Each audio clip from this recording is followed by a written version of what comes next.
answer is money. Right. And with that, hello folks of the internet. This is me just checking that I've got everything set up how I need it to be on my end, and also checking that you all can hear me. Welcome to Undergods, which is our monthly show. Fantastic.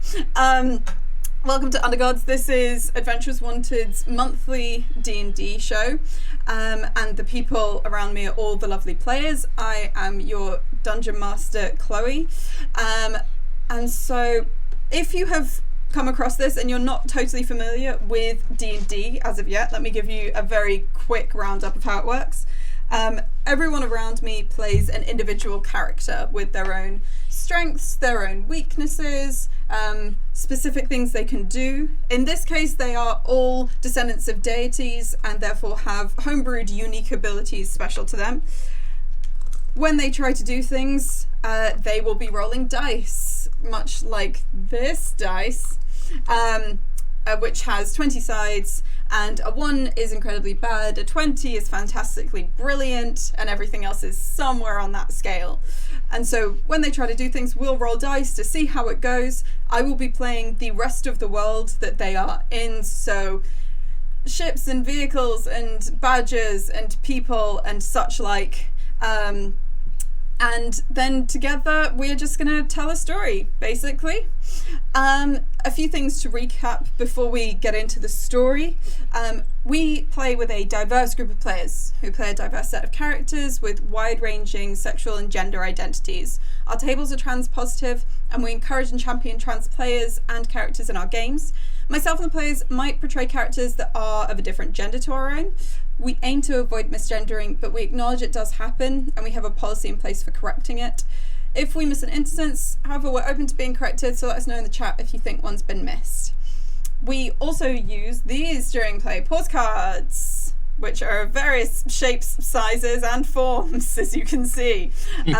These are used basically if at any point there is something stopping someone from feeling comfortable or enjoying or engaging with play, they can hold up that card, and we will have a little break to check in and make sure everything's all right. People can also hold them up if they are worried that someone else is coming up against something that is stopping them from enjoying or engaging with play, so we just kind of look out for each other that way.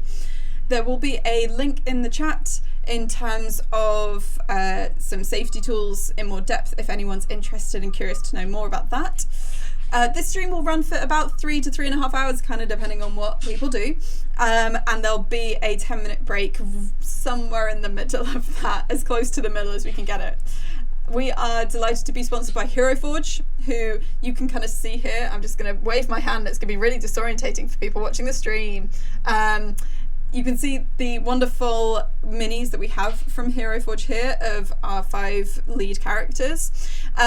They basically have a online design tool that lets you build your perfect mini using a full 3D in-depth character creator. You only need a web browser. They can print them in full color, which is amazing. So if you want to check out what they do, look at heroforge.com.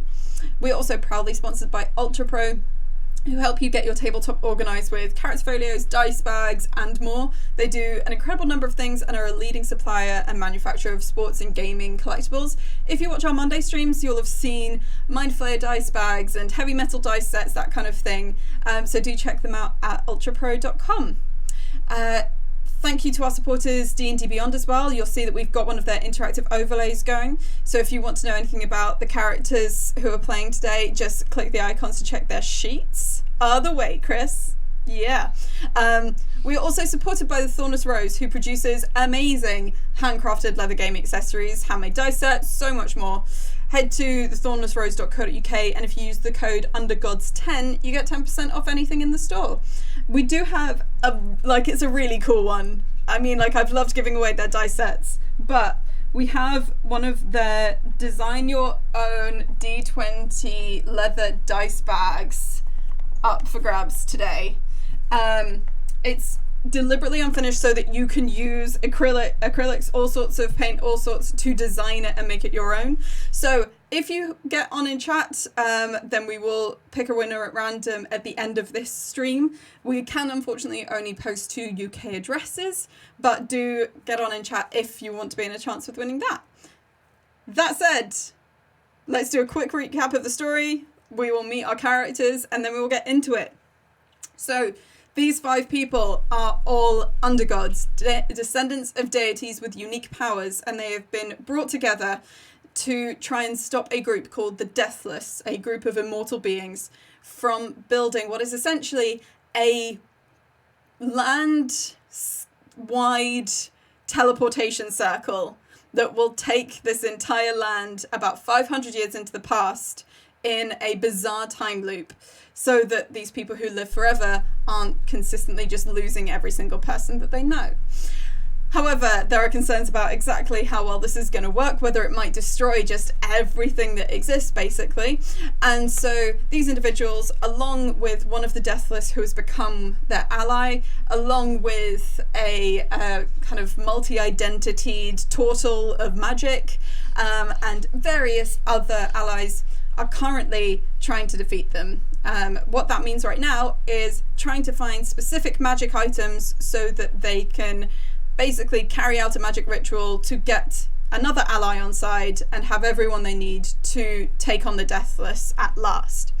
So, going around in alphabetical order of your actual names, if you could let us know your name, your pronouns if you're comfortable sharing them, your character's name, your character's pronouns, and just like a little bit of colour about who they are. And to kick us off, my name's Chloe.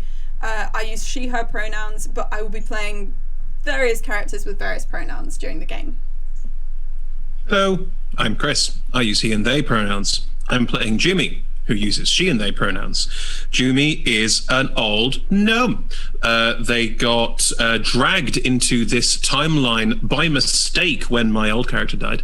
And they're now trying to work out what this group's all about and help out as best they can. Probably not that bothered with the idea of trying to get back to their own time. If anything, this is an exciting new world that they get to explore, and they thought they had no more worlds left to conquer. So there you go.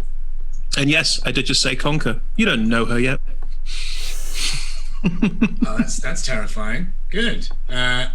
Hello, I'm David. I use he, him pronouns, as does my character, Tender Levenkir, who is a tiefling he was in his 50s, and I believe thanks to some timey-wimey bullpucky... Schmibbly-schmobbly for, copyright purposes. Sorry, yes, some schmibbly-schmobbly temporal schmemporal business. He is now, I guess, early 60s. And looking a little worse for wear, an adventurer who had his time out in the field and retired with his teenage daughter to a shack by a lake and was pulled back in by the tree for one last job. And it's going very, very poorly for him as he has aged incredibly and is growing further and further away from understanding his daughter and frankly anyone else. And is just getting very frustrated with the entire planet. Hello, I'm Griff. I use they, them pronouns, and my character, whose name is non-pronounceable unless you have a somatic language, is known as Aware. Aware is currently, pretty much for the first consistent time in the campaign, appearing as themselves. They are gray. And they are a changeling, so many of their different personas or masks, depending on how much time they've had to think out the character that they're portraying, will have various genders. At the moment, Aware is exploring what it is to have trust, and this is a first, and it's also very difficult to have because they've just found out that they're essentially being employed by the mob who's trying to end the world. So, it's a complex time for them, but they have just had eggs. So, not everything's bad. Hi, I'm Hannah. My pronouns are she, her, as are my characters, Phoebe. Phoebe is a cleric on her big day out, and she's had a few issues here and there. burnt some horses, animated some golden statuettes, tried to dunk an object into a circle and accidentally killed a friend, maybe, but not really. It's not just my fault. There's a lot going on. But the most, I think, where we last left Phoebe, she had just presented the plan that is going to be put into place to try and make sure that the world does not get sent back in time several hundred years. Oh, Tom, you are muted. You are muted. My name is muted, and it's not my name. My name is Tom. Hello. I use he, him pronouns. My character Polaris does the same. Polaris is a water genasi or water genie, or if you want to picture a water elemental, if you're not too familiar with all these races, then that'll help, because he is effectively a humanoid made of water, with no bones, as has been canonically established quite a fair few times. He is a translucent mass of blue-green seawater that does wear clothes, specifically the clothes of a pirate, or in his case, privateer captain. Because of this experience and the fact that he had been employed by the Tree on a number of other occasions, the Tree is the kind of group that has brought us all together, though we're not sure whether we trust them anymore. That's a whole other thing. He agreed to be the de facto leader of this group, though he still hasn't had the small pay rise that should have come with that. And as any good bookkeeping privateer knows, he will be making sure that happens at some point. But he has other things on his mind at the moment, because he, it turns out, was actually trying to keep an eye on both for and on the person who lost their life, or at least disappeared a couple of sessions ago. And last session saw him kind of dealing with that a little bit. He hadn't lost a crew member for a while. He's getting to grips with this being a bit above his pay grade in terms of the powers involved.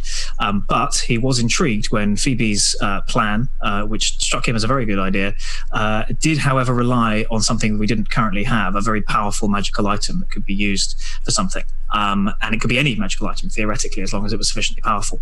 At which point Polaris remembered that he has a certain ship out there sailing, currently commanded by his first mate, to whom he handed over command a little while ago at the start of the campaign. And they, as pirates/privateers, know all about getting hold of very magical, very valuable things for a price. Cool. Yes, for anyone slightly baffled at mentions of Chris's past character, they were affected by the power of one of these circles, a smaller version of it, and in what has been referenced as the infinite banana, reality seemed to peel and tear away around them an infinite number of times, tearing them back into the past, into what is loosely assumed to be a pre-incarnation of themselves.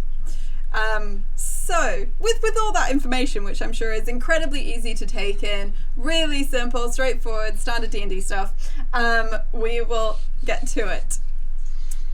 You are all sat around the dining table of the Stolithmer estate, having had a rather beautifully prepared hearty breakfast by Moron, the sage turtle, sage turtle even, who lives in this place.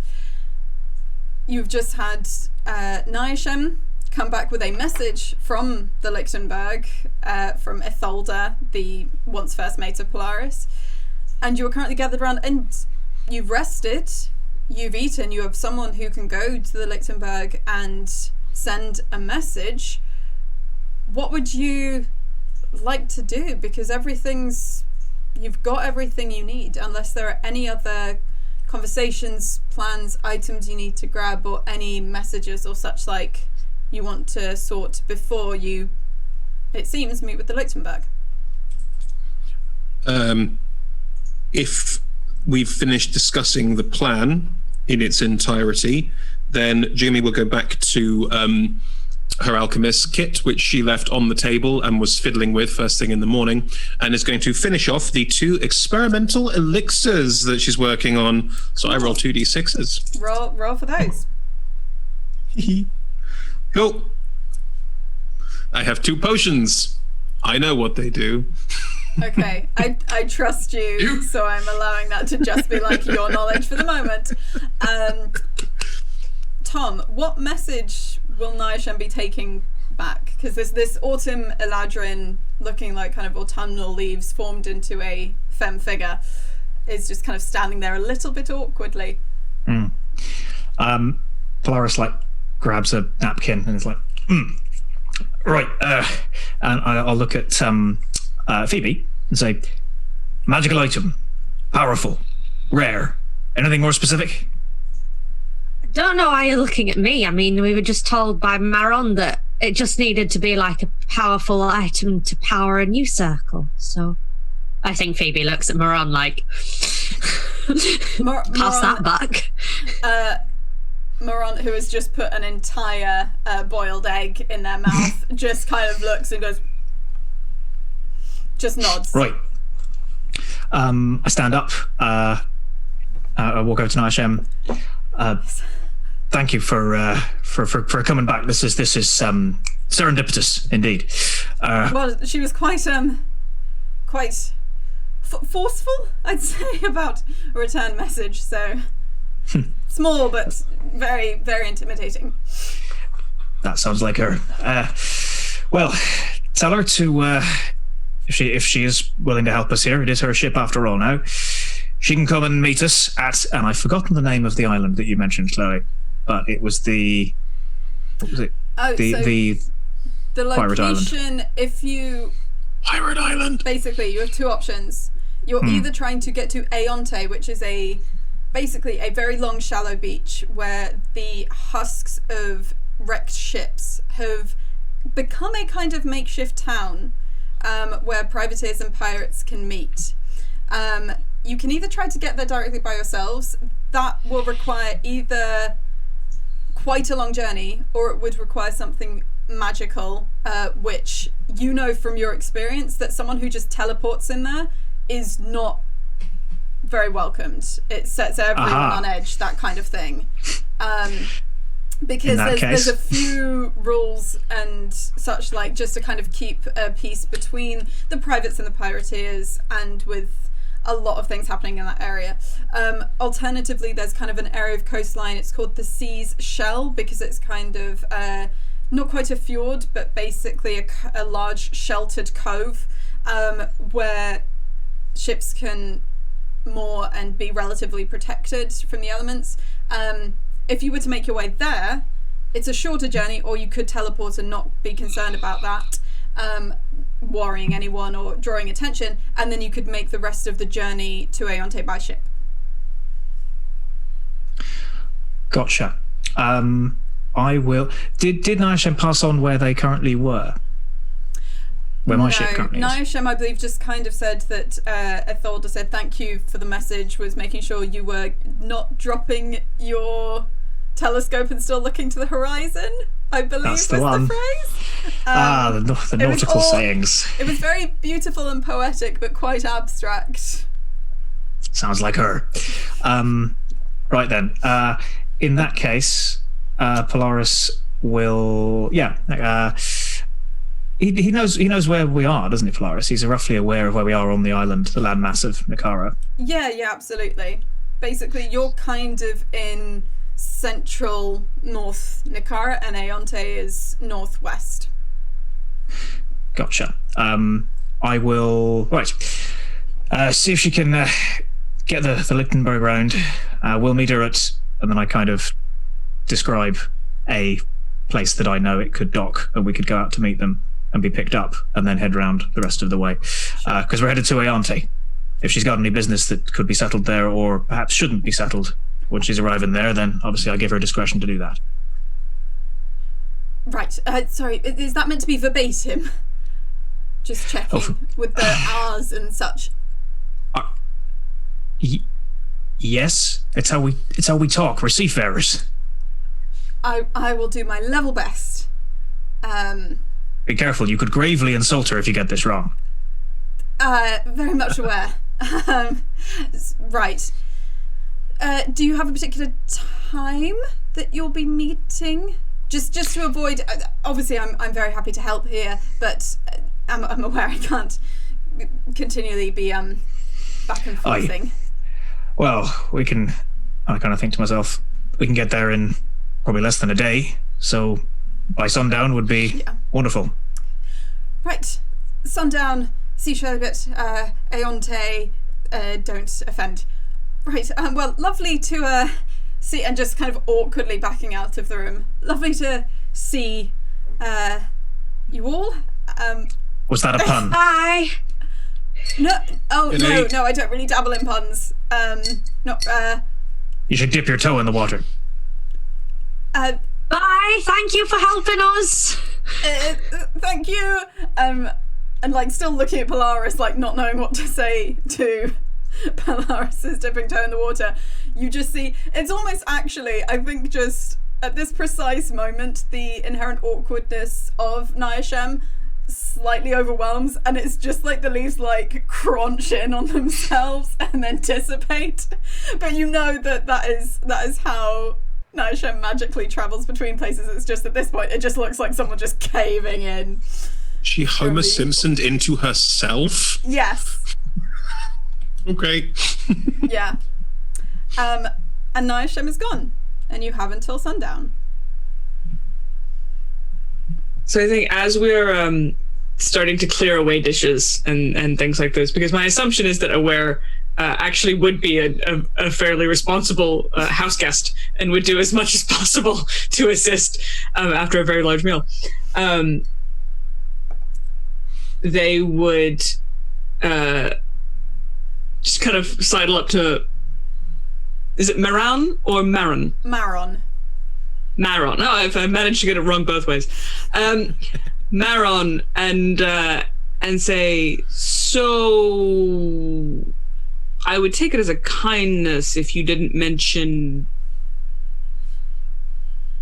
gestures to the fact that they are a changeling. Just gonna roll insight. All of this. Hands. Sorry, is it something that can be put into words? We'd love words. My people prefer not to be known to exist. Oh, right. Yes. We understand. Don't worry. Don't really get many And- visitors here anyway, so not many people to chat to. Fair. And gestures to the deathless. Celeste. Yes. Celeste. And I assume I can expect the same from... Oh, you are a fan of the sentences that trail off. Yes, you can expect the same from me. Sorry, I just, I live in implication. I don't, no, thank you. Thank you very much. The eggs were lovely.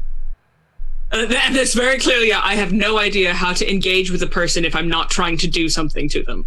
Like, there's just such a lack of Yeah. any kind of social awareness. Yeah. That's fair. You can roll insight into that if you want, or you can just take it on trust. No, Aware would absolutely never do that. Yeah, it seems more Aware-esque to make sure. It's a 9. They may not have trust, but they also don't have insight. Like, with a 9, you get the sense that both of them, won't tell anyone. You get the sense that Celeste sees it more as like a quaint favor than is like intimidated by you in any way. Oh, there was no attempted intimidation. This was a genuine request. Okay. This was not... yeah, I think after everything that's happened, Aware would like there to be a lot less intimidation in their life. Cool. More implication, less intimidation for Aware. Yeah. Cool. They have said as such, and if you start moving plates and such, like Moron will also be dutifully clearing up. If there are any like spare bits of like toast or bread or pastries, those are just being surreptitiously placed into the bag of holding, like exactly as you would at like a continental buffet in a hotel. It's just, in case you need it for later. Okay. I'm Oh, gonna grab wow. those breadsticks. Yeah. I'm just gonna say that somehow, because I was like, I'll roll the dice just to see like how much stuff you get in the bag of holding, etc. It's like a turkey. I rolled a 100 on a D100. So what I'm It's a going to turkey. say is that inadvertently, by combining various different bits of breakfast, like they weirdly, as you put them in the bag of holding, there's just like a weird kind of ripple, and they combine, and you don't know it, but you have like the kind of the equivalent of a cronut in D&D terms, but it's like rare and bizarre and beautiful and incredible, but you have no idea it's there because it's just formed out of the crumbs. Brilliant. I think that's the Wonderful. first time and probably the last time I've ever rolled a 100 on a D100. Can I just ask what number cronut is on a D100? 100 apparently. Oh, okay. Yeah. And that 100. Sweet. Oh, we've got no Love it. emote. We've got no emote for that. I think, to be honest, I think because of what's just happened there, you see in the faintest corner of your eye, and you're kind of used to this, but it's out in the woods, like through the window of the dining area that you're in, through the slightly kind of cracked and a little bit broken window, through the clearing and through the trees beyond. You just see this little of fur and feathers, and you know that there's an owlbear just taking a couple of steps through that wood, but that's it. No one else can see that, but Aware just gets a little ripple of their deity randomly making cronuts, because their deity is the deity of chaos, change, and evolution. And cronut.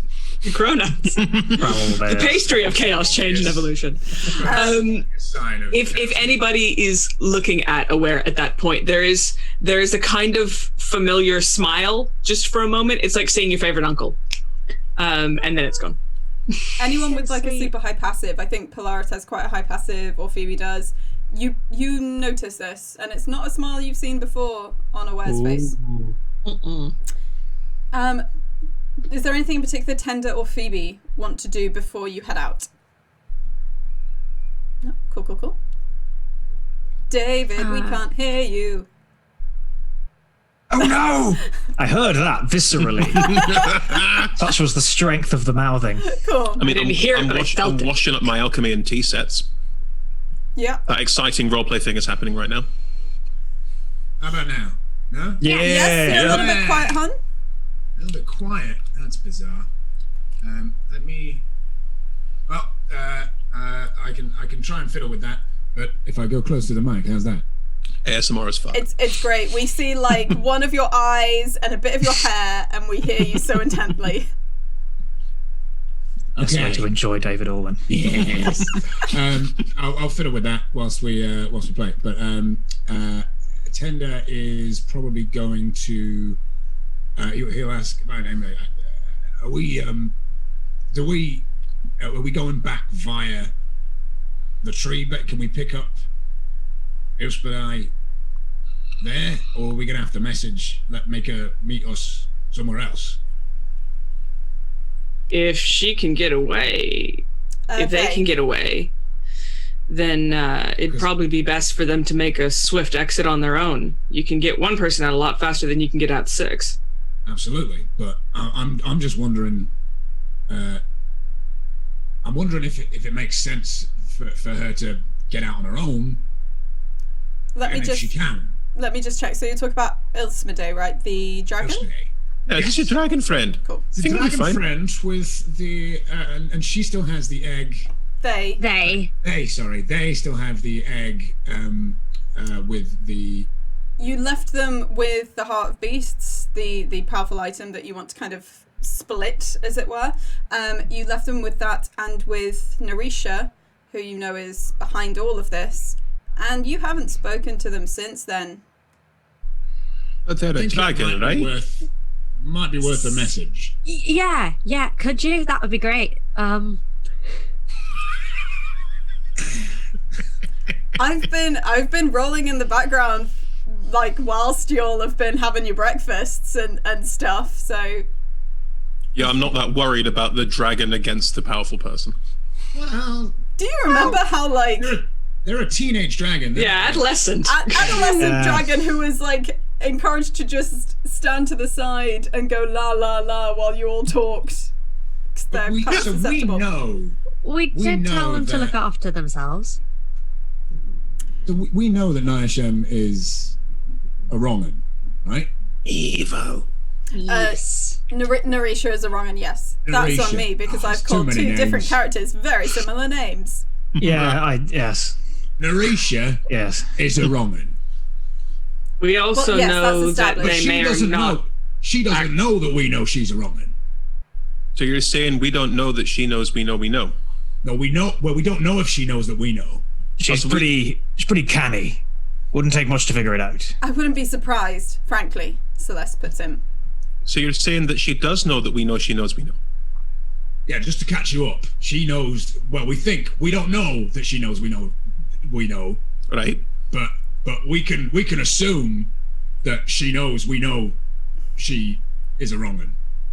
But That's clear as mud. Lovely. given that you were all sent here to retrieve Cloud Killer, and you haven't taken it back to her, and given that you were just fighting Seawesker and Adon, her allies, who can have told her that, I think it is pretty safe to assume she knows you know. If that's enough. She can also scry. Yeah, that too. Yes, Quick which message to actually- Ospedale, then. It would make sense for you to all move swiftly, given that she is quite likely to either scry for myself or for all of you. Do you want to make your messages and then we can prepare for you all to head? How are we going to get there? If necessary, I can get you there quite quickly, provided this seashell coastal spot is safe. Okay. I'll vouch for it, aye. Right. Yes, I can get you there nice and swiftly, though after I've done that, I think it's best if myself and Moron stay here. I mean, someone needs to rebuild that circle, and to be honest, us all going off to wherever you're going is somewhat akin to putting all of the eggs in one basket, I fear. Yeah, makes sense. Right. Okay, Tender, could you plan what you're We have a going real to offer for say you. and then say it? Who am I messaging? Am I messaging? Ilsmadai. You're messaging the dragon to ask if the dragon's all right, which seems a little odd to me, but it's your call. Can we Don't not? tell him So we the don't dragon. think subterfuge is not going to work this time on this one. So if I couldn't, Subterfuge against who? what if I message? Chloe's a DM is really here for Tender messaging Narisha. If as, I like, message subterfuge. Narisha, and say, got Cloud Killer on way back. Why would you send her something she can check? Also, Aye, that I'm not doesn't worried about the seem- dragon. And if you want to know if the dragon's all right, surely you should message the dragon and say, hello, you're right. That's true. Yes. And also maybe come meet us in this Also- particular place where we need you to be. Also get out. Yeah. I did tell her to watch herself last time. So your message I is told going, them to watch themselves last time. your message is going to your dragon friend is going to be, hello, you're right. Come meet us here. Get out. Yeah. Well, I'm still get got out plenty of of there words. for me to say. I'm getting better at this message thing. I've got plenty of words left after that. Oh. I can even give some context. No, that's all right. Just urgent, maybe. Urgent. All right. Well, if you give too much context, it'll be overwhelming because there's so much going on. Well, I mean, he's still a good 24 words. It's going to be very hard to be overwhelming in 24 words. Oh, trust me. I don't know. Again, doing you things don't with use speed. conjunctives, you can really get stuff done. Doing things with speed is advisable. All right, yeah. I'll give you some space. And he goes over to just a little corner and just concentrates. And, Are we crowding him? Oh, It's his needs a process. lot He more just he space. does this. All right. Hello, Ilspadai. It me, Tender. Plan Oh my god. for save Heart Beast. Get Heart Beast. Meet at. Oh crap! I don't know where. How many words is that? Oh crap! I don't know. Oh crap, I don't know. Okay, you got 4 words left.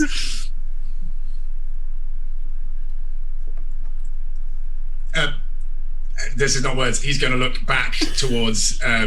Were you saying this out loud? No, I was saying everything else out loud. This is an action that is happening.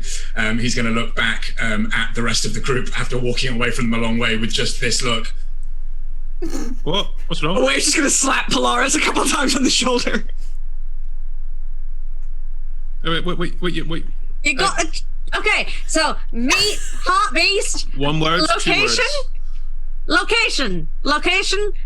Where are we going? There's the seashells. Right at town. Shells. Well, we're going to end up at Aonte, but but much closer to here is the shells. Polaris would know the name. Yeah, it's the it's Shells just called Bay thing. the Seas Shell. Yeah, it's called the Seas Shell. So he's trying The to say Seas Shell. the Seas Shell. You've got four words. Seas shell. Make sure it's not seashell. Seas Shell. Have ship. Urgent. Okay. And we couldn't hear you do this, right? You didn't verbalize the other side of it. No, I guess it all just happens in my head, but it's doing all the faces. You're able to Nice. get something back from Ilsmedai, aren't you? Yeah. You're able to get a message back. So in about it only takes a couple of minutes, and then you hear, "Hi, Tender, Ilsmedai. Right, we'll try. Have a heart beast. Bit lost. Bit lost. Messaging and flying. We'll find you." And it just cuts there. All right. Well, that is what can only be described as a successful message return. They're on their way. Good. Hey, well done. I'm not entirely sure they know where they're on their way to, but Did you not tell him? I told them. It's just I didn't have coordinates exactly, and since I'm not entirely sure where Seas Shell is, I will be rolling as I have in previous episodes for Ilsmedai's big day out and seeing how well Ilsmedai is going to manage to find y'all and such like. So you've messaged Ilsmedai, tidied up breakfast and alchemy, artificer bits and pieces. and You've invented sent the cronut. a message. And invented the cronut. Invented the cronut. Still not aware you've invented the cronut though. We're never really sure of our own greatness. Celeste kind of looking at all of you. Anything else? Or I can get you there quite straightforwardly. Not good. Yes? Thank you so much for the help. Aye. Before we go. Just keeping a mild track of who knows what about who. Do they know that they know that you're not with them anymore, right? This Yes, isn't like they've known for quite a few hundred years. right. Aye, they know that they know that we know that they know. Let's do the teleporting before grammar, shall we? Just before the teleporting, Aware is going to tap Polaris on the shoulder and say, it's very difficult to read an expression on Aware's face because there's not a lot there with which to express. It's a bit like a classical statue trying to have a thought, but All of them. but they're very clearly timid about asking this. Do you have their glasses?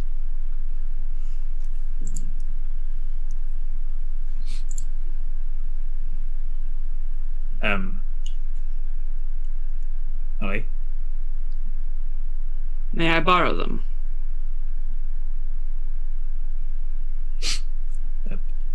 Aye. So you know, if you're thinking of Wrath's glasses, I believe they were left with Tender, Oh yeah, they were. That's right.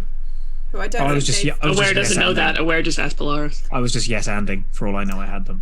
So- Apologies. It was in the previous episode. I I didn't strongly remember picking them up. but we know they're in Tender's pocket. But would Tinder hear this, or do I need to ask? No, in that case, I think I'll just play that Polaris knows that and just goes, oh, and then just gestures towards Tender. And then And if this is not a private conversation, then yeah, if you hadn't, you'd grab them. Yeah. okay, so Aware will take them and put them on and not change out of grey. Okay. So you're now wearing basically rose-tinted circular glasses. Oh, my glasses. I can't wear them anyway. It's fine. They'll have to be posted. In our next episode. Right. I will need a slight. The better description you can give me of this place, Polaris, the more accurate I can be. Frankly. Hey, Polaris starts giving quite a very detailed nautical description of like how to navigate your way there from sea, and he's conscious that that's not really what you did, but he's like, but so from that you can tell probably well it's here, and I mean I can point it out on a map. Perhaps.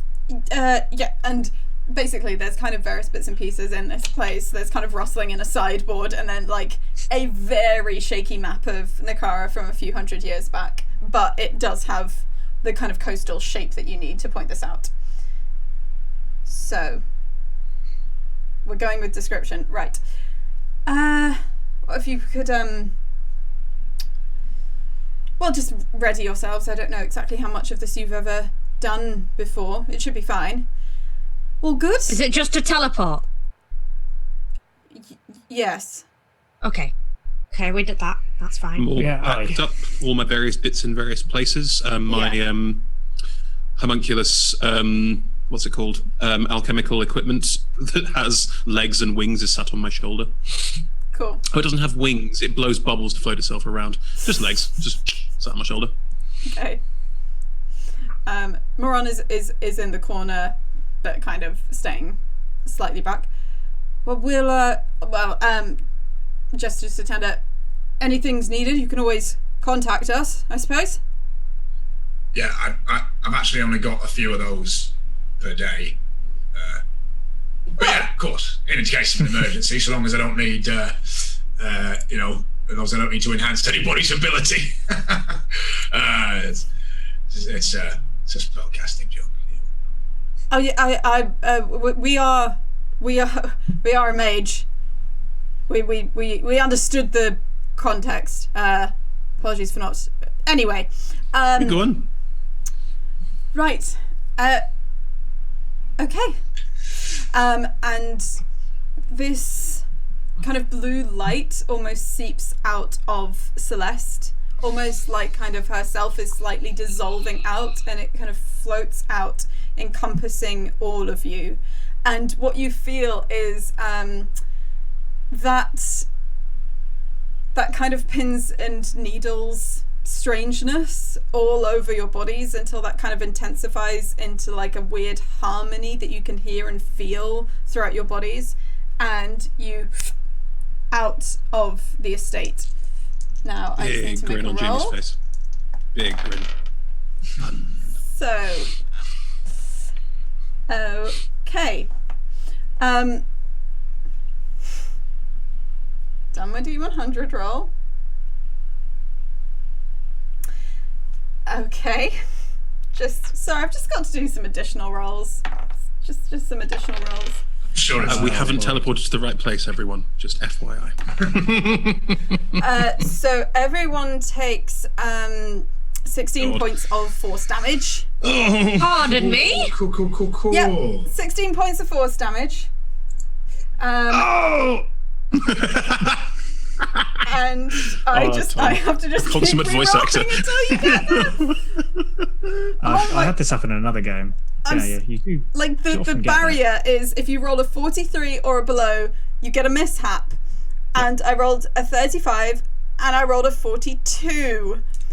So that is.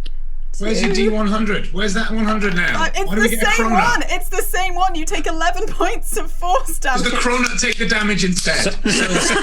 So if you'd Explodes in the bag. So if we'd not had Cronut action, would we have like arrived and leveled up? Yeah. Yes, Who knows? that's how dice work. Yes, they Yeah. store the number for the next ones. Yeah. Yeah, they this do. is canonically how Halved my dice work. health. Sounds an awful wait. lot like you're sassing the dice gods, Chloe. Are we got taking 11 hit 16 points or left. 11? Which was Both.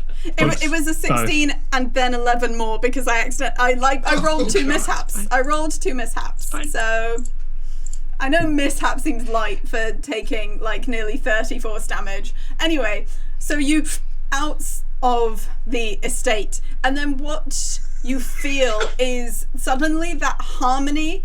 It feels like that harmony consists of strands of magic within all of you, but rather than being in perfect harmony and kind of vibrating throughout, they are pulling apart. And it's almost a little bit like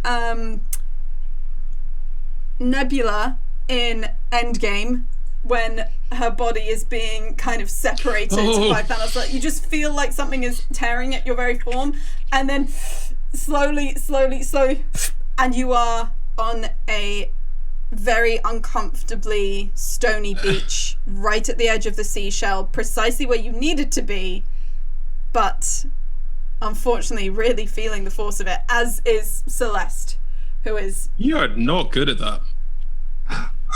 it's not exactly Mages do. This is you being a mage. it's not Okay. exactly a science, it's more of an art, and going somewhere new can be difficult. Okay, no, hold on, everyone. You're bad at this. I never got my Phoebe. teleporter legs. I've got very good sea Phoebe legs, though, looks- obviously. Hey, they're made of the sea. It's vomiting. We ended with such lovely like breakfast club coming together vibes, and now the you're all eggs are just gone. vomiting on the Everywhere. beach. This is where your breakfast ends up. Oh, Hannah, you've had your hand up. Sorry, do go, Hannah. No, I mean, Phoebe just looks furious. and then, like, takes out, like, her little amulet thing that she's had for a while that hasn't come in useful ever on this adventure. And just glares at Celeste and then casts Prayer of Healing. Oh. And what is everyone going Fuckers. to get from Prayer of Healing? So, Minutes on it. yeah, it takes 10 minutes and it's 2d8 plus 5. Of, Well, we've got healing. until sundown. Oh. Well, if it makes you feel any better, I can only do that once a day, so Only Good. for the best. If you did it, Good. fucking kill us. I So will. everyone gets 16 points of health back after 10 minutes. Phoebe. I'm just holding it and glaring. I'll see you all soon.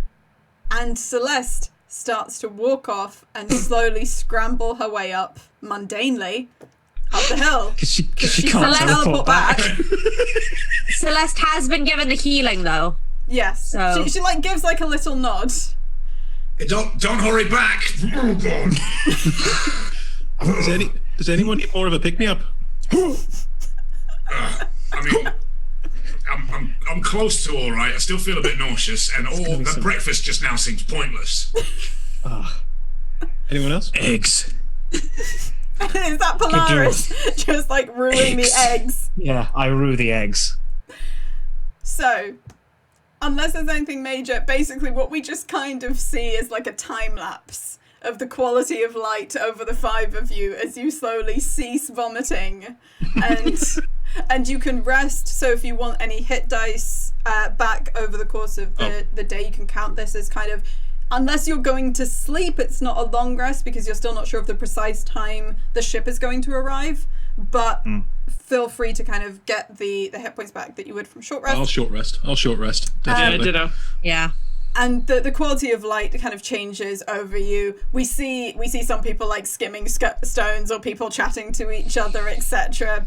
Grabbing food and Five whatnot. adventurers vomiting all over each other. Exactly. And then Polaris probably Polaris sees it first. Yeah, because I'd be watching with my telescope. Could you describe, as it hove into view, because it was your ship, what Sure was. everyone sees approaching? Okay. To land lovers like you, a large ship. Let's go with that. Oh, big boat. Yeah. Big boat with lots of sails. The sails are electric blue. Extra legs, son. The hull is blackened dark wood with very distinctive Lichtenberg scars down the side in various places. So it's peppered with, as in lightning scars, if you're not familiar with those, like as if it's been struck by lightning repeatedly. And it is fairly fearsome. It's bristling with cannon on both sides. It's moving quite quickly. And as it comes into view, you can see that on either side of the gun deck, so that's the deck just below the open air deck, on it's where cannon would normally be in the middle. You can see it just as it's coming into view. You can't really tell, but there's like a metal pole sticking out on either side of it. And other than that, if you picture a badass dark pirate ship that's been struck by lightning, you're pretty much 75% of the way there. Sick. Awesome. So this ship hoves into view, comes as close as it safely can, and then a small rowboat is sent off from it to come to the shore to pick you up. In that rowboat is one incredibly hench Triton, who are kind of mer people-esque for anyone who's not kind of encountered Triton before, who is doing the majority of the rowing, and a gnome. Is that correct, Tom?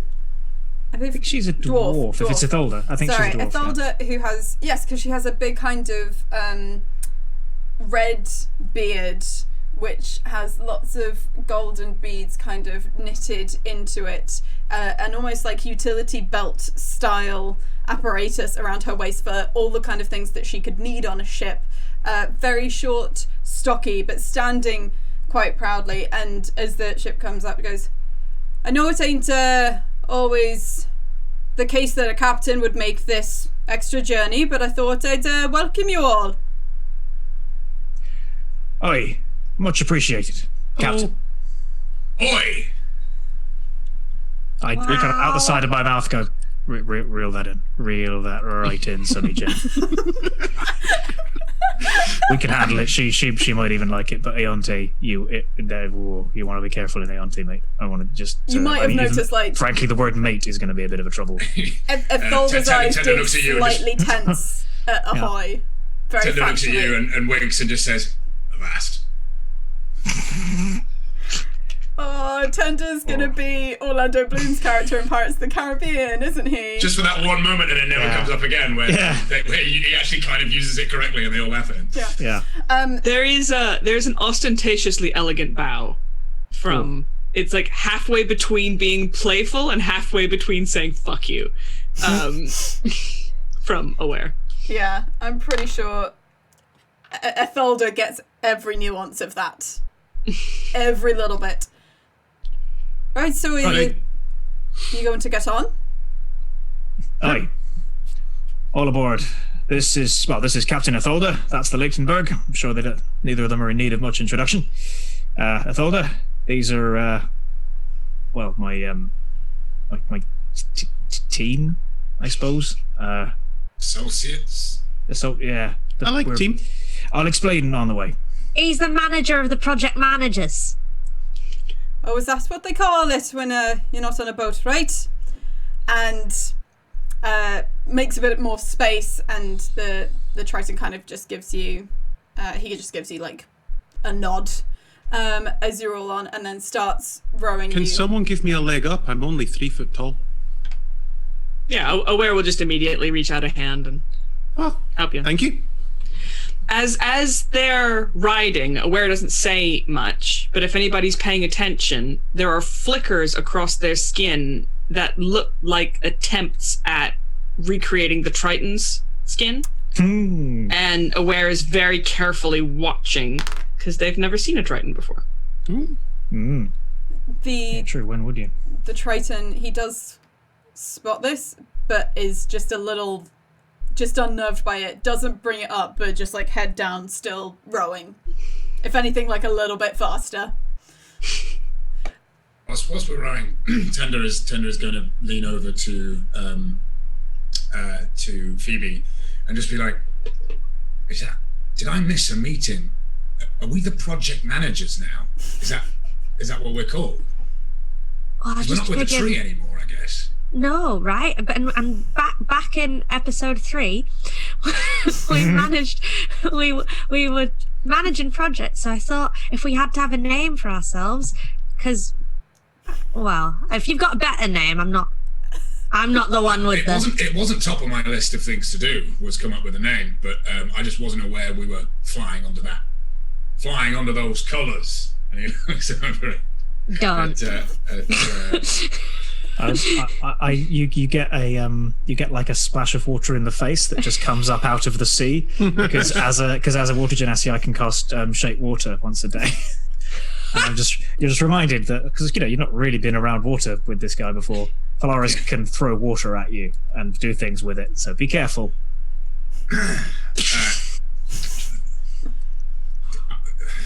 Running under that name. Okay, it was just a suggestion. I don't hate it. It's just the project manager thing. The project managers. Hey, is that? I mean, it's not like heroic or inspiring at all. I don't know. I guess it's descriptive. Oi. Practical. We can manage this project. We're managing. Absolutely. If there's anything that we're doing, we are managing. I mean, if it comes with like a one-liner, like we'll manage your project or prepare to get managed or something like that, I can see how it might like strike fear into the heart of your enemies. But so far, I'm not really getting it. You're under review. No, that's nothing. That's not bad. What at all. about the projectile managers? Ooh. Why would one manage a projectile? Oh, very good Project. I see that. Cough. From Ithilda, because I'm going to say that you've actually been right next to the Lichtenberg for a solid minute. Whilst and Ithilda kind of did a tiny Ithilda does not do humoring normally.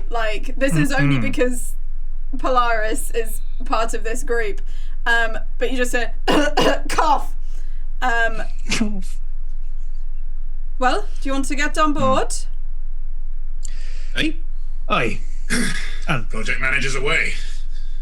No. it's not going.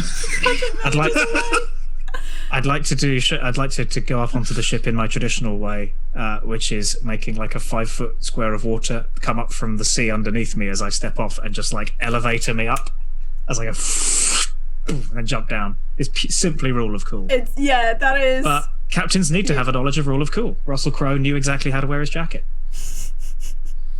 Yeah, I think Aware will be like this game, recognized game, and then just scramble up the ladder. Do we not get one of those? No, I think that's just for big britches. Climb the ladder. Unless you can do that, then no, you'd use the ladder. Phoebe uses the ladder. This is the coolest place that she's ever been. Is Tender still on the boat? We're going to stick the landing on the boat. And it's just Is Tender not getting up those stairs? I wanted a water lift. Ithilda, the Triton has got up. Ithilda gets onto the ladder and kicks the boat away.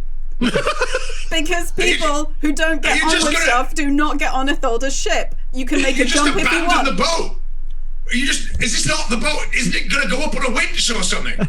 Do you need we've had a lot of problems with winches in the past. I'd rather be short a boat than plus an idiot. Oh. Well, prepare for your project to get managed. And if you want, you can jump. Or if you have some other means. I'm not going to use a spell. I could use Dimension Door, but it feels a little... Yeah, Dimension Door. Really? Fourth level spell to make a point. It's my only 4th level spell, and we may not get a rest. Why ever cast a spell if not to just make a point? You know what? Great. This is in no way going to bite us in the ass. Because Fine. Blink doesn't... No. Blink will just mean you are... you'll have to wait. The ethereal.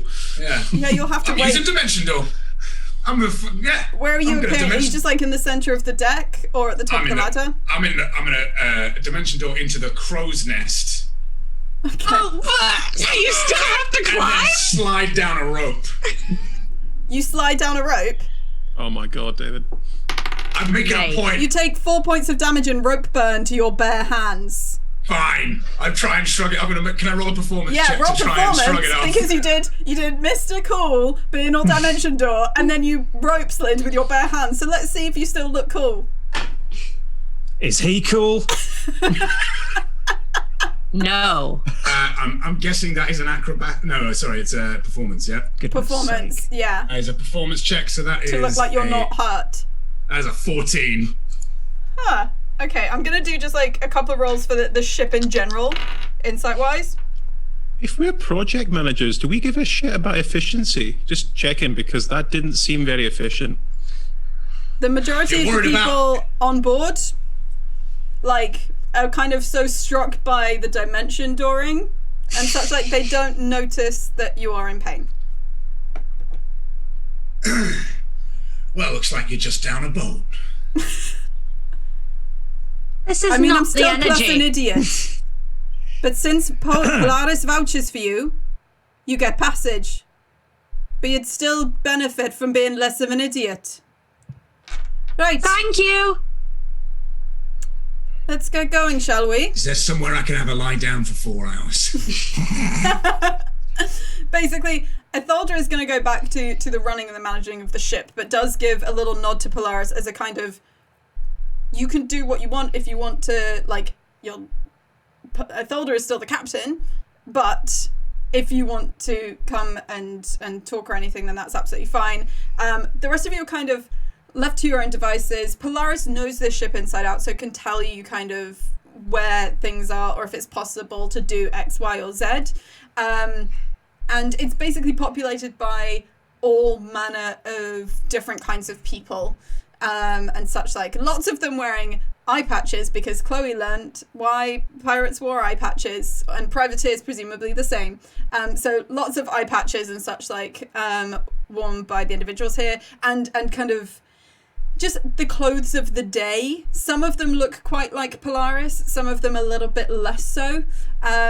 But it's a busy and working ship, and as soon as Ethelder moves back, they weigh anchor and you start kind of moving off towards Eante. You know what your boat pack? What? Do you not want your boat pack? Sometimes you've got to make a point. Okay, okay. It's true. You have to. All right. Tender's just going to keep like eyes locked. Like, All right. Listen up, the four of you, and then I just go through quite an efficient like health and safety briefing, pretty much of just like, but it's kind of don't. It's what a project manager should be doing. Right, and it's just stupid, obvious stuff like don't go running behind the cannons on the gun deck and stay out of the way of this, and this. I point up to the like the masts and stuff, and look, like, just you're all vaguely intelligent, right? Just look at how they can all swing round. All right, easiest way to get yourself hurt around here is to not realize the arcs of these things and fall in ropes and all of that. So it's probably best to stay below deck, to be honest, if you want to keep yourself safe. But by all means, keep yourself out of the way if you do go down there. All right. As he's doing that, Aware's going to reach into their bag and pull out a deck of playing cards and just start one-handed cutting it while they're listening. Nice. I look over Aware's shoulder to like the inevitable off-duty sailors who are dice rolling on the deck. Yeah. And go, oh well. Speaking of decks, gesture. I don't imagine there's a huge amount for us to do, but I think the captain would have asked us to muck in if we needed to. But I'm going to go and find out a little more about that. Excuse me.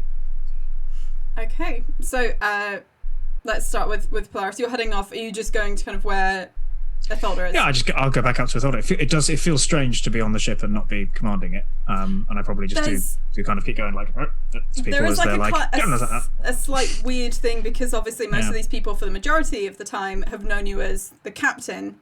And so there's a slight uncertainty about how to treat you, which is leading to a lot of people actually kind of pretending that you're not there a little bit because they're not quite sure what to do around you. But you notice it a little bit. You know it comes from a good place, but it's a little bit odd being back here. Yeah. Nice. As I go, if there's anything that like goes wrong as I'm approaching, I would probably help. As in, if there's something that slips out of someone's hand, I'd probably help grab it and haul on it and then put it back maybe even before they necessarily realise it's me, and then they probably go like, "Oh," but then I'm just walking off and just be like, "Hey, carry on. I'm not just. I'll tell you all about this one day. Promise. Just lots to get done." Ithelda's kind of semi-expectant and is basically at the moment just coordinating things near the wheel of the ship. Right? Captain, permission to come on the bridge? Permission granted. For you, specifically. Not sure I enjoyed asking for that. I have to get used to it. So she's still in ship shape? Aye. Doing very well. Couldn't help but notice. Not often one for talking about these kind of things, but you're missing someone. Aye. Oh, yes, well. You remember, well, yes, it was you lot who came and fished us out of trouble that time, wasn't it, with Wrath? Aye. Quick point of order, you do have a changeling wearing Wrath's glasses. Oh, good point. Would they be able to tell the difference? Would they just assume that Chris's new character is the other changeling? Rolled a 2 on noticing the glasses.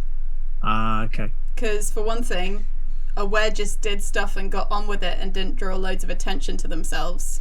That's true. And Wrath didn't change into other changelings. I guess my question is, how different do other changelings look from? Is a changeling distinctive qua changelingness? Well, Wrath had a certain character. Yeah, Aware definitely doesn't act like Wrath. That's 100% true. I think, for one thing, Ithelda's contact with Wrath, like, someone who doesn't speak that much, doesn't make themselves known, etc., especially to someone who knows them, that there's enough qualities there to go, like, this isn't Wrath. Wrath isn't with this group. Aye. We lost them. Sorry to hear. You alright? Focusing on stopping whatever happened to them happening to the entire island. Put simply. Right. Just finding a fresh ship to care for. No, not in the long term, at least. I don't much like spending too much time on the land, I'm sure you know.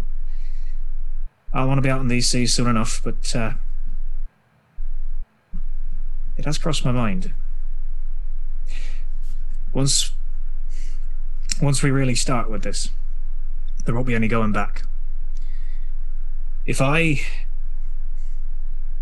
go off to do what it is that we're going to do, get this ship as far away from the landmass of Nakara as you can, and don't come back unless you hear from me that it's safe to do so. You understand I'm the captain of this ship, right? Aye. I'll take your advice into account.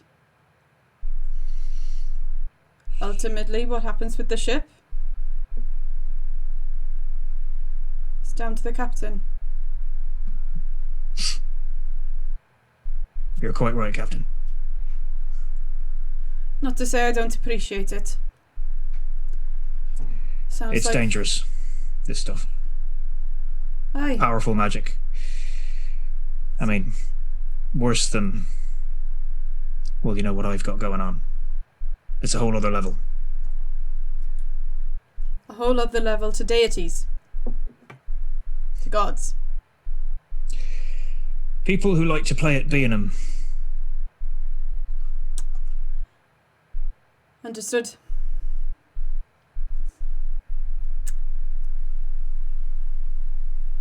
Right, well, we can make Aeonte in a few hours. Do you want to appear at night? Or do you want to wait till morning till you head in? Well, our first port of call, pun intended, is going to be the yard.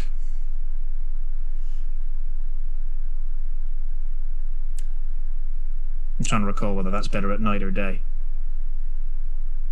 You know that kind of basically it's a case of, would you rather be trying to potentially sneak around while some people are sleeping, or do you want to just do kind of brazen, go in and try and bluff your way through things? I think if it's... What sort of time would we be arriving if it were night? The ship arrived before dusk, so we're talking like 11, 12. As Chloe.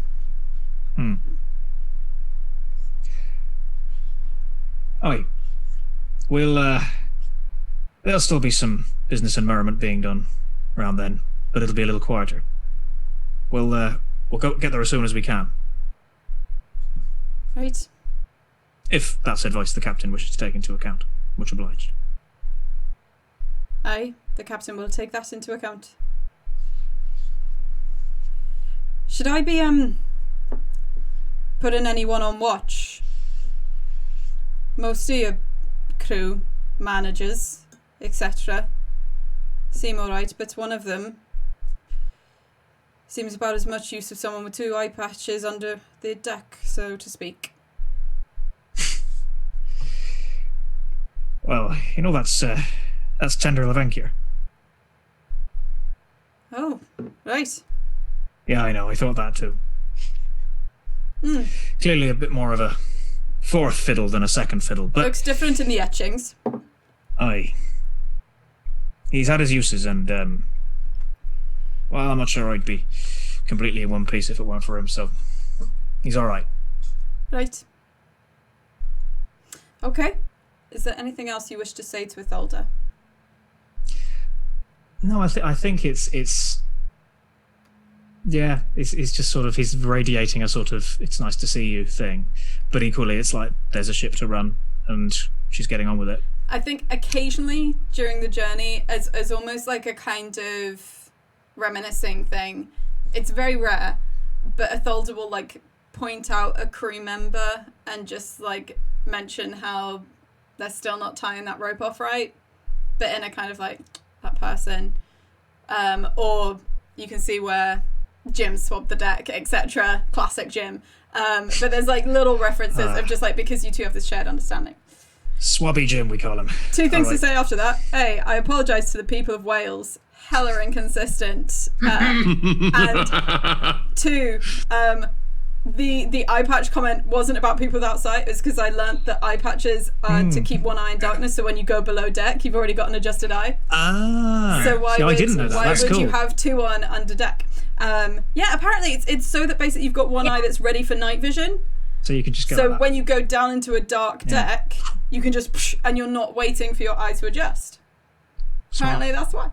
Anyway, the rest of you, like, you've got a few hours. Is there anything in particular you would like to do on this ship? Is there anyone who's got any particular things? Otherwise, we will kind of just like reel forward to when you're appearing.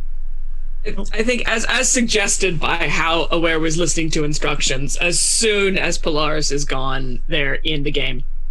And it might be that they watch for a little bit and they're like, yeah, dice isn't really my thing. Maybe we could play some cards, and like the deck is there. And it's the way that they are with the hands on deck is just this. It's this whole other side of their personality. There's this absolute rakish, like it's almost a lad that's come out in Aware because the game is there. And the rules of the game are very clear.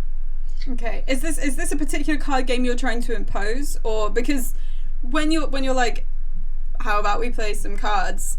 You just get this look from this very like ruffle-haired, kind of actually someone who is basically like a very small Goliath. So like a biggish person, like biggish human, but basically ruffle-haired Goliath, and it's just like. Well, we could do 2-way downtown flim flam. I love that variant. And immediately, what they're going to get back is their own face smiling at them. Hello.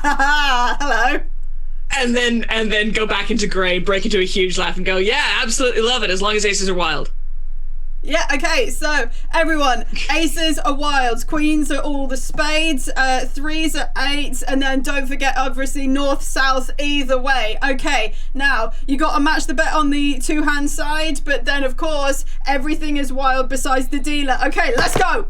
And just... That was incredible, Chloe. That was like go Johnny go go go go level. That's what I had in my head, was go Johnny go go go go.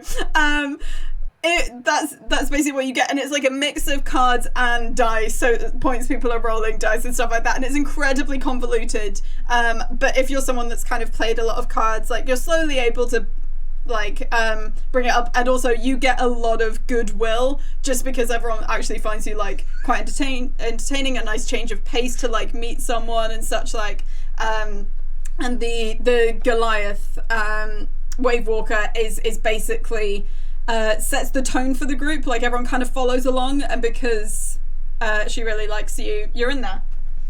Sweet. So what's going to happen throughout the game is Aware is playing, and is playing well, but is very purposefully playing to not always win. So they're going to lose some big pots on purpose. Okay. And they're listening to anything and everything anyone has to say about life on ship, who's who, what goes on, any of the kind of like gossip around the water cooler that you're going to get at this game. They also continually remind people that they have this trick of changing themselves. So they'll like show somebody their own face, but with like half of it being somebody else's face, or like it'll be like, oh, like you're describing this really attractive lady that you found in the port, and then all of a sudden Aware looks like the lady, and it's a part of the game. How does Aware respond? Because at one point, like, Wave Walker will start doing like a kind of, I don't know, okay, right, what if I went blonde, and is basically asking you to kind of show them different options? How would Aware respond to that? Once or twice they'll do it, but if it keeps being a thing, then every time they comply with the request, there will be something else about the face that's like wrong in a comical way. So like it'll be like the blonde that they asked for, but they'll have a horse's nose. Or it'll be like, you know, what would happen if I got a tattoo? That it would show the tattoo, but then the tattoo would do something obscene and be silly. Yeah, cool. Everyone kind of rolls with that. Could you, like, we're just going to do this as a straight 20 roll in terms of whether you finish up or down, and then we'll go into gossip. Am I adding anything on that? No, just a straight roll. 9. 10, baby. You don't like lose horrifically, but there's a little kind of trail off towards the end where you're not trying to lose, but you are actually losing. In terms of gossip, a lot of the gossip is stuff about just on ship, because they've been quite isolated for a long time, etc. There's like weird gossip if they're all in contests about like who's got the longest fingernails and stuff, because it's bad luck to cut your fingernails at sea, so it's like a kind of macho thing almost of like longest fingernails, longest at sea, and so there's weird gossip about like short fingernails, McGee over there, etc. Is there anything like very specific you're trying to get? Because a lot of this, unless you like drive it towards something or try to push it, it will be about very specific things like that. It really just is. They've been on a boat before, but it's been a while, so it's kind of getting back into what do I need to know before I go into a port town, and hearing if there's anything they have to say about Polaris being back on ship.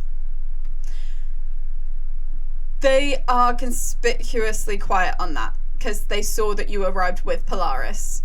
If you ever bring up Polaris, there might be a little response, but no one is bringing it up, just because, again, it's kind of a little bit weird. In terms of just like they don't really know what to do, so they're just kind of not doing anything about it. I think Aware would bring up the actual captain, or the current serving dwarf captain. Yeah. Itholda, in hopes that might spark something, because it would be a little bit obvious to be like, so the one I came on with. So you're just like, so what do you make of Itholda? Yeah, is Itholda good to serve under, or do you have a good ship here? Right, no, like, Itholda's fine. Like, basically, tough but fair vibes, you know? What's the monster thing? What's the monster thing? Oh, Itholda the Beholder, because, like, of the death stare that she gives when she's mad at you. Yeah, Itholda the Beholder. Yeah, but, like, you know, fair in that. I think at Itholda the Beholder, you'd get like a face covered in eyes and a cheeky grin, and then it would go away. Oh, no, that's too much.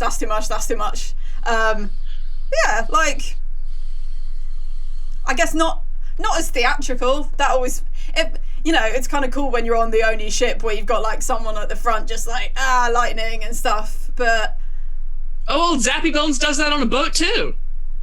yeah, that's a good one, Zappy Bones. But yeah. I know, that's why no one so far on that boat has nicknamed you Zappy Bones, because you canonically do not have bones. Canonically. That's exactly why it would be said. Wave Walker's fine with that.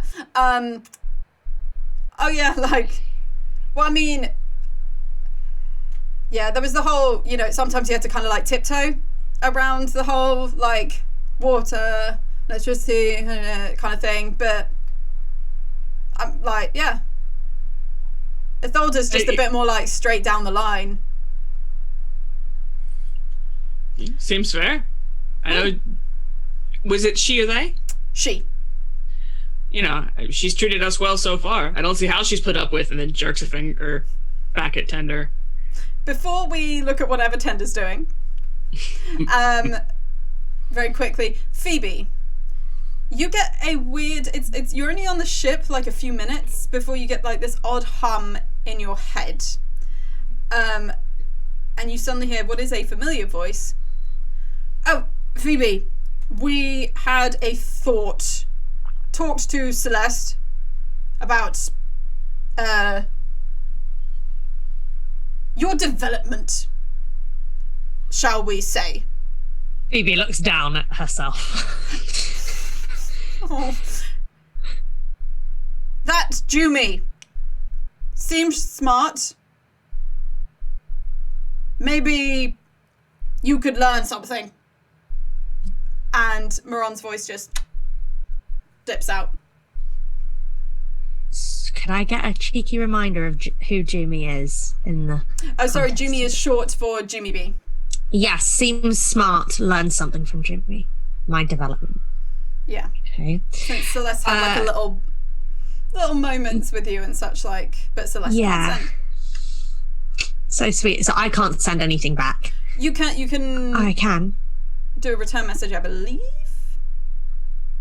I don't know, because it depends on the level of Celeste's thing, because I think there's no one that's like you can message but can't get anything back. I don't know. I've never played a character with message before. You can answer in a like manner immediately. Okay. We'll follow up. Ship. So cool.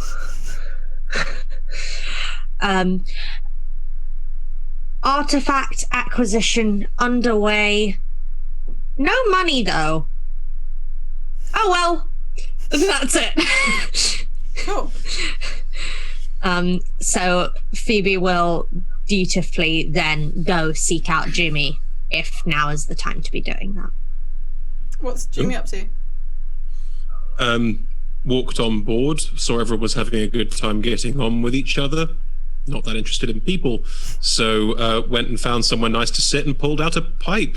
Probably saw Polaris also smokes a pipe, had like a and then just looked off out into the water as a kind of just taking it all in. Nice to be traveling. A sort of quiet, gentle, not a lot's going on, and it's all fine by me. Cool. Phoebe approaches the pipe smoking Jimmy and goes, "Good night, hen." Yeah. Thank you for tagging along so readily, I suppose. I got the distinct impression that A, if I didn't, there might be problems, and B, that you need help. So here I am. Yeah, probably both impressions correct.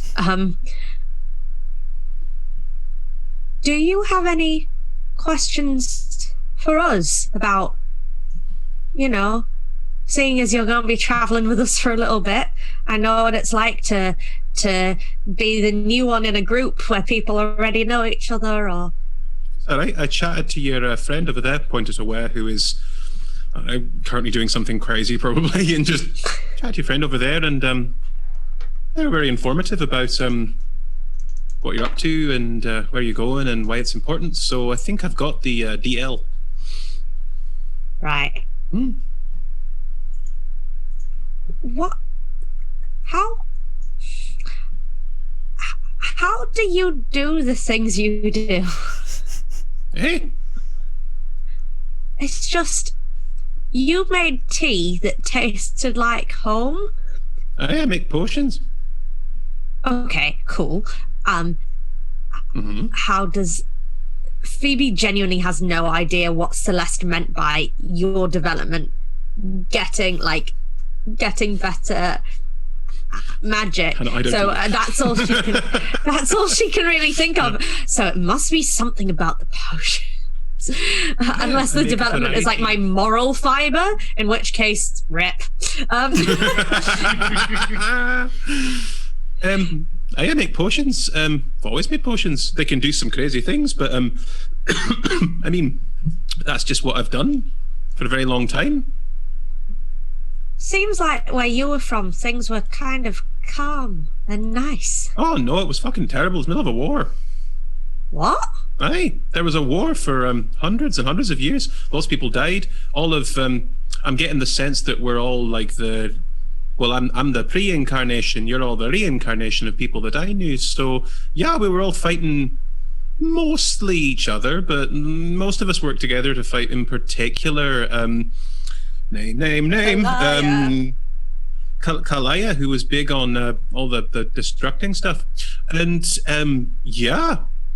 I spent most of my life fighting in various wars or doing various battle-y things. So I traveled all over to do that, which was nice. I got to see most of the island, but it's nice to be in a time where it feels a bit more like there's stuff going on, but it's not like there's cannonballs flying over my head every 5 minutes, you know?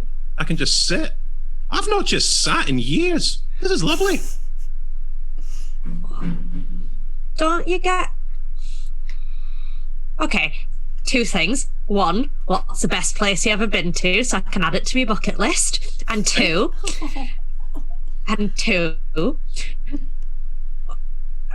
could you... So if we're all reincarnations... I think so. There are 5 at a time. Seems to be. So we know that you are the pre-incarnation of Wrath. And Apparently. Phoebe does look a bit sad about that. And then, so who were the others? There was Kalaya, and then which one was I, do you reckon?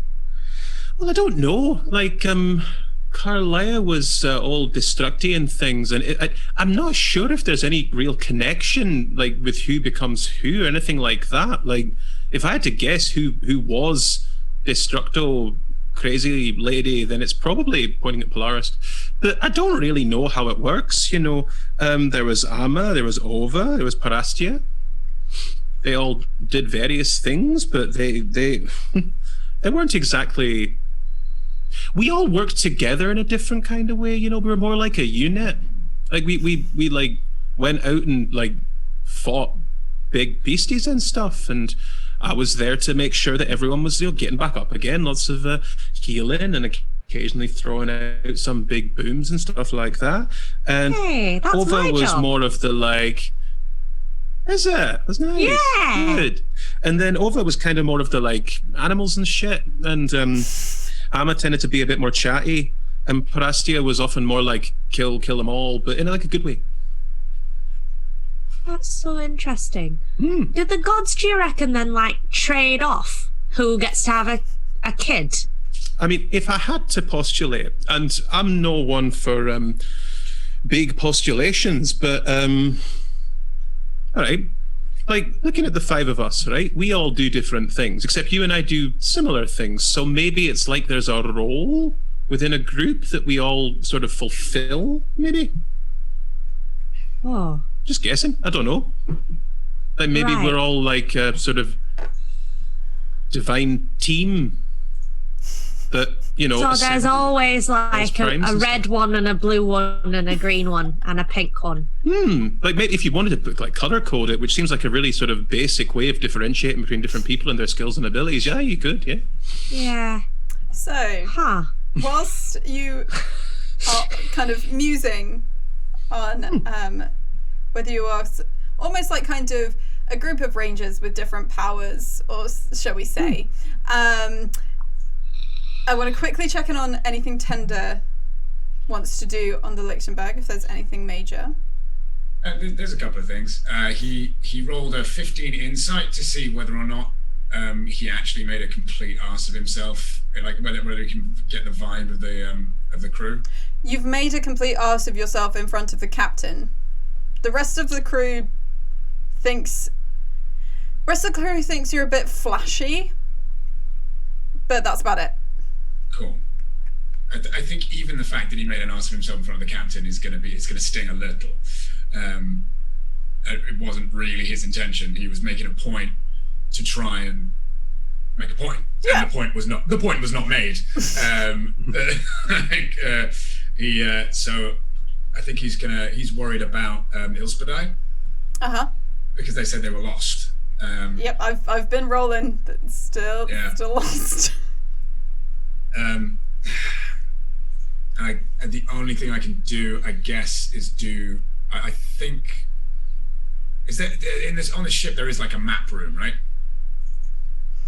There'll be like a kind of navigation room, which are basically, I can't remember all those days in the National Maritime Museum. I can't remember, like, I want to say stuff like sextants or octants. I don't know if that's what I mean, but the various different mechanical apparatus that you would have for navigating your way around the ocean.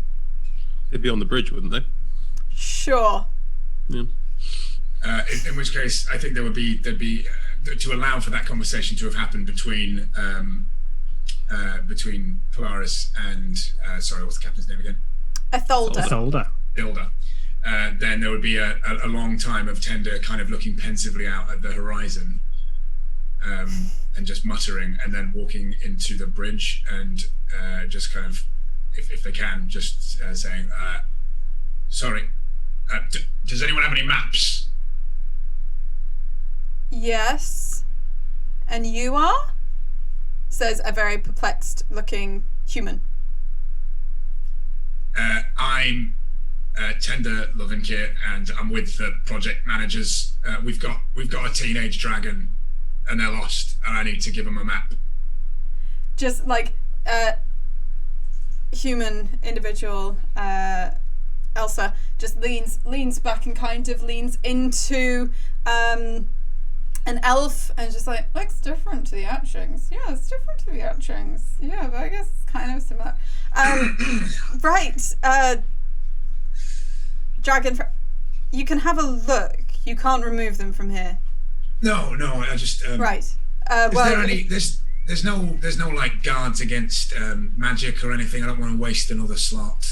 I was ill-advised. We don't have any wards like that in here, no. All right. What kind of stuff are you gonna do? Just a quick send. I just need to send a message to your dragon they're friend. Lost. They're lost. And I don't like leaving people behind. Go ahead if that's all you need to do. And you have like view of a map, and you can see that there's kind of apparatus, so you know also where you are on that map. Cool. Do I know where the tree base where Elspedai was coming from is roughly? Yes, because you know it was 2 hours. It was in Aira, which will be marked on the map because it's a very prominent city. Oh, this requires a lot of back and forth. Like this is what's going on in Tender's head. Is like this is going to require a lot of back and forth. You only have so many sendings in a day. I know. You've already used one. I'm going to use another one. Okay.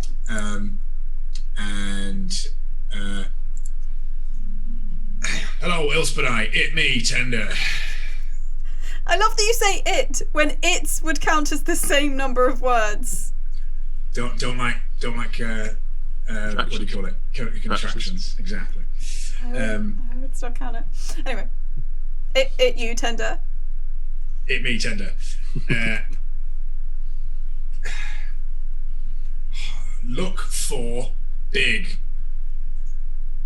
dark boats. Okay. It has electric blue sails that would be really obvious and visible. Blue sails. There we go. And we're on our way to Aonte. Look for big dark boat, blue sails. Marked by lightning. What I would like to say if it's cool with everyone, is that Phoebe and Jumi, after like kind of having a bit of a chat, have just like they're at the corner of a window into here and they're just seeing that Tender's sending something. So this is them just being like, we're on our way to Aonte. He's got that face again, like he's either taking a massive dump or trying to send a message, and I can't tell which it is. Sending, definitely. All right. On way, Aonte.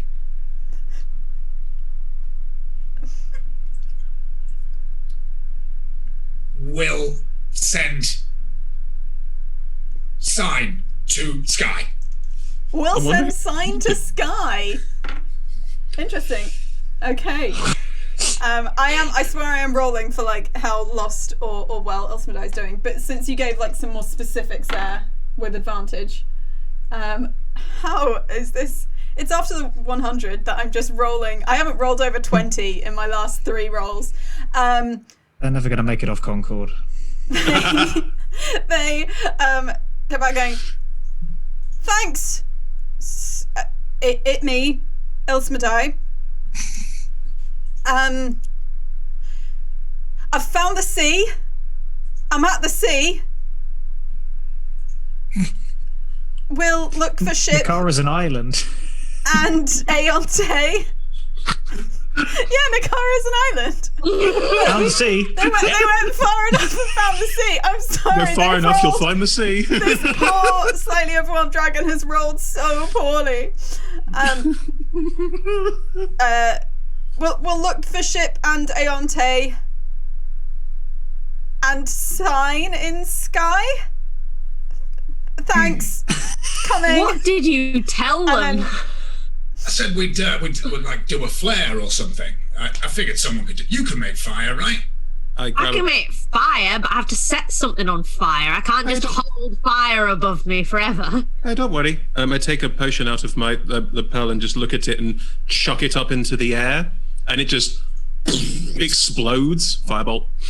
And I will keep just doing that. the first time you do that, What are you doing? everyone on the ship loses their mind. Yeah. Ethelda is shouting and Sorry. everyone kind of there are 3 seconds of very tense silence with everyone just looking at you, Ethelda like staring you down. I was told to throw up a flare, so I did. Right, next time only do that if the captain tells you to throw up a flare. This Would ship's it be really possible- like, you can't do shit unless someone tells you to do it. You Am I can't allowed just to breathe? throw Is fire that right? around a ship. That's right, high up.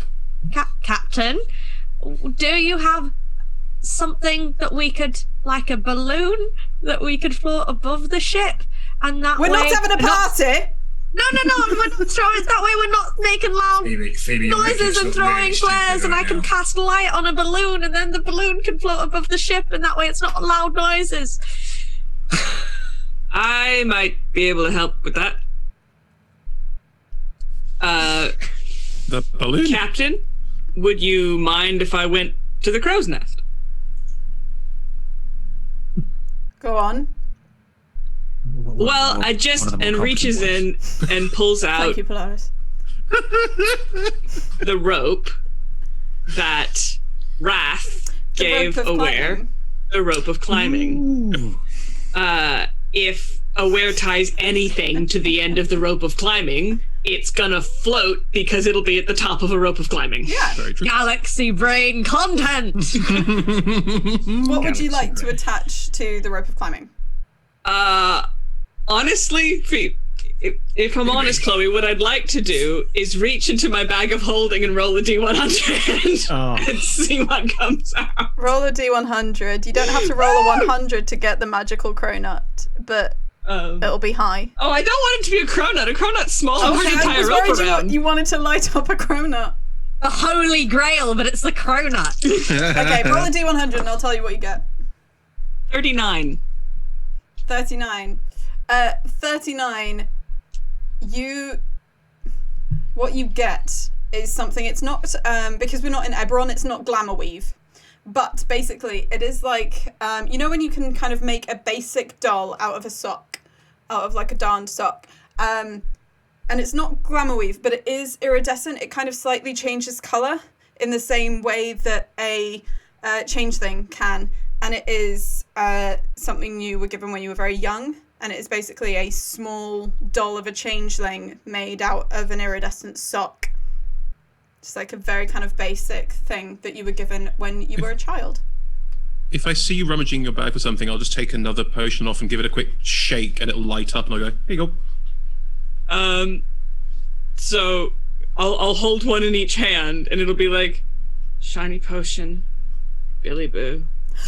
Shiny potion, Billy Boo. And just slowly Billy Boo's gonna go back. I have zero attachment to that into potion. the bag. Literally can make as many of them as you like. It's literally, I don't care if it dies. How long does this? Indefinitely. It's a magic You item. do cool stuff, don't you? Literally just created a magic item in an action. Yep. So tie the And rope then around the edge of it, and it'll. Phoebe just pokes it because if it's just glowing a little bit, is it glowing a lot bit or a little bit? Oh, only a little bit. It doesn't go very far, but it's basically a glow stick. I've just taken a liquid and it's gone shaken, then it's just bing, lit up. Just a So glow Phoebe stick. then pokes the potion exterior bottle and casts light. It's a cantrip because it's a cantrip, and until the spell ends, the object sheds a bright light in a 20-foot radius and a dimmer light for an additional 20 feet. So we've got a firefly. It's Perfect.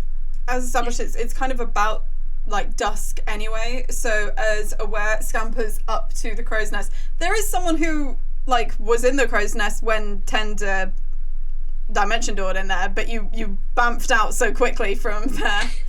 They just sat in there quietly there shitting wasn't- themselves. Yeah, there wasn't any kind of time to go into them.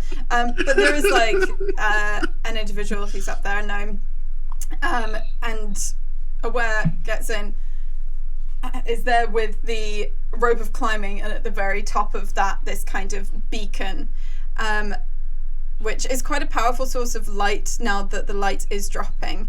And you continue forward, that is still beaming out light. You go past coves and various kind of coastal waterfalls and cliffs and such like, and caves, until you start to go around this kind of corner of cave and start to hove into view of a huge number. You wouldn't be able to count them, and it's very hard in the dark as well to see where one shipwreck ends and another begins, but this huge length of shipwrecks down this very shallow coastline that you can see kind of bits of light and such like an activity from within them, and it's like this entire small town that is established there. Larger ships have moored themselves kind of a bit further out to sea because they can't actually get that close into the shallow waters, but you can see this kind of small area.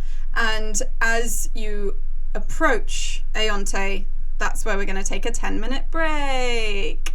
Hey. So everyone watching, we are going to take a 10-minute break. There'll be a little count on here so you will see, and then we will join as everyone gets to the pirate/privateer settlement of Aonte. We will see you super soon. Bye.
Wow.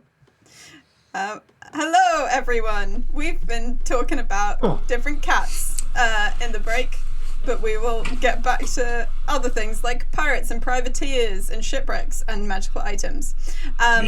So, we left it with you basically pulling in as close as you could to dock near Aonte, which is a pirate and privateer settlement.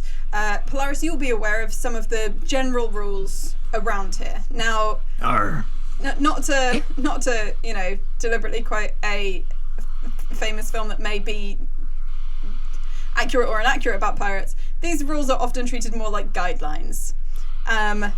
So there are rules of kind of there is no killing here. Like, people fight, but you do not fight to the death. Killing is only by, like, a vote of the various pirate and privateer leaders who are there at any time. No stealing.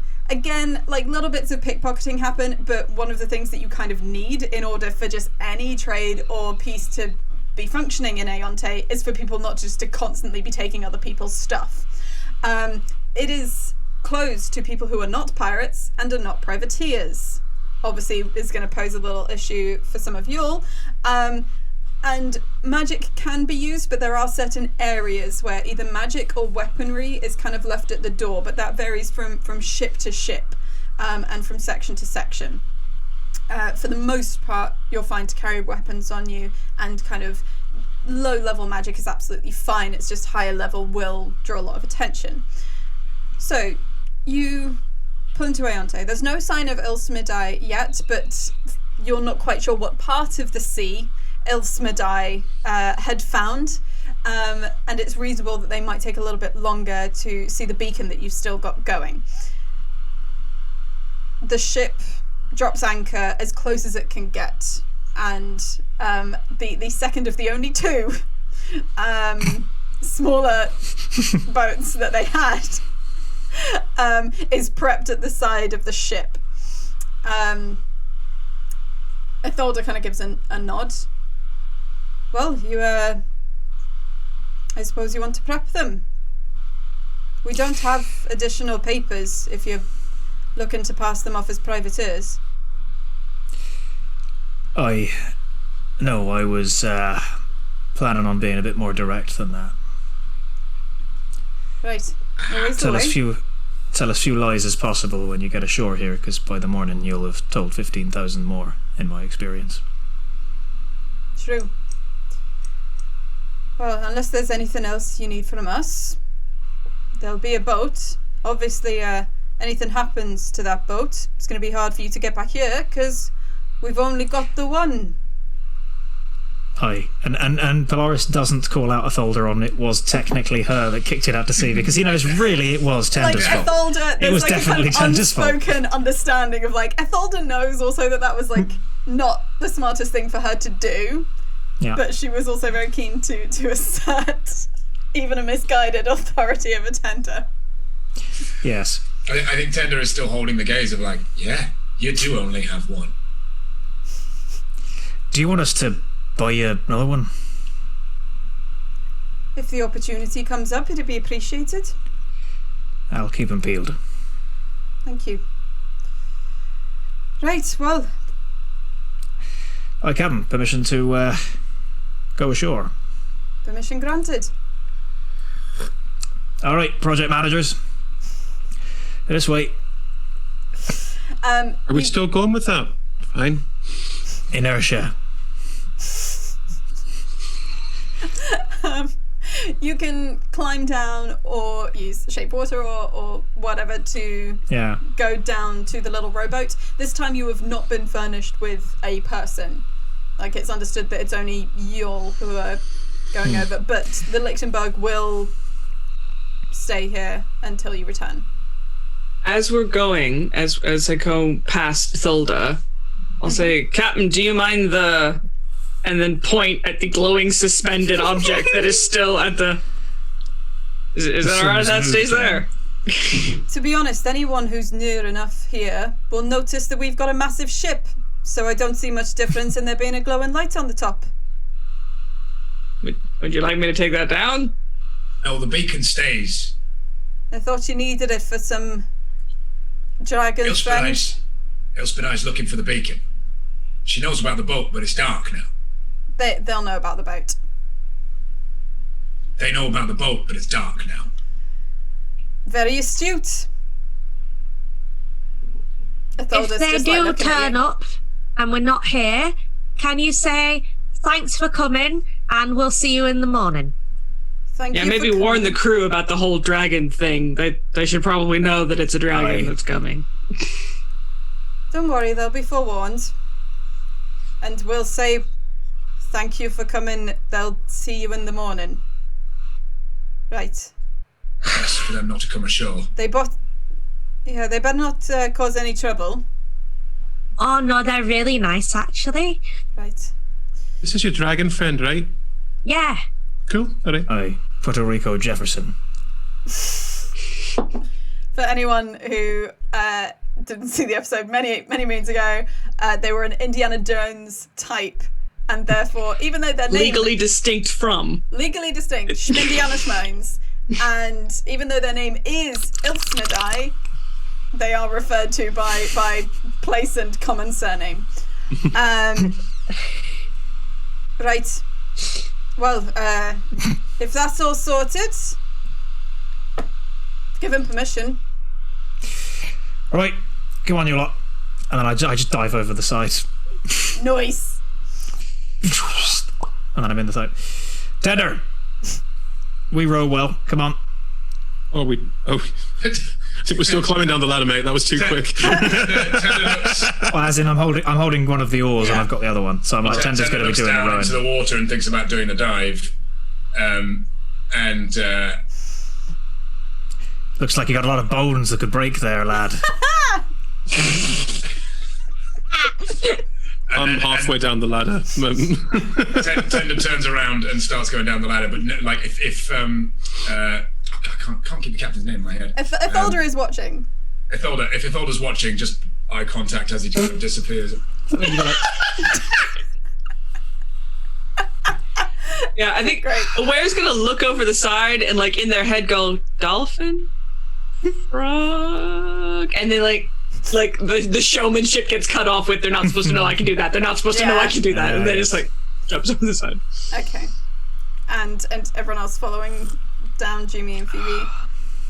Yeah. And okay, so it's not too there's not a huge current here. You're fine to just kind of wend your way through. There is a main entrance or a main kind of passageway into Aonte. Tom is Polaris kind of guiding the group there. You were saying about not telling lies and such. Like, are you just kind of going for the front entrance, as it were? Yeah, the logic is we've arrived when it's a little quieter. / people are going to be a bit more inebriated because it's later. But Polaris has learned that just particularly with this lot, just making stuff up and creating lies they can be caught in is not a great move. Whereas if they're his crew and he's Polaris and he's well known, he reckons he can try and get in. Okay. So there's basically a break in the outer shipwrecks that you go through that kind of lead into this area. Most of the shipwrecks are kind of close enough that you wouldn't have to row your boat between different ships, and there are a lot of makeshift gangplanks and bridges and rope swings and such like to connect all of the different structures here. There is one area where someone obviously got quite excited and split a long ship sail in two, tying them back so it's kind of like theatrical curtains that open up onto the deck of one of the more hardy shipwrecks. And that is quite near, and you see that's where all of the smaller boats that people have rowed on are dotted around. And there's kind of some very rough wooden steps up to this area. Everywhere else, when you actually look a bit closer, you can see that jagged parts of shipwreck are arranged almost like stakes, so you can't physically row anywhere else. You could swim, but you can't row.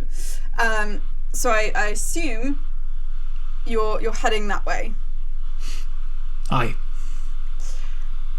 Stepping out of the boat and leaving it with all the other little ones, there's a couple of individuals who, again, are just like playing card games, playing dice games and such like with each other near these kind of curtain-like sails.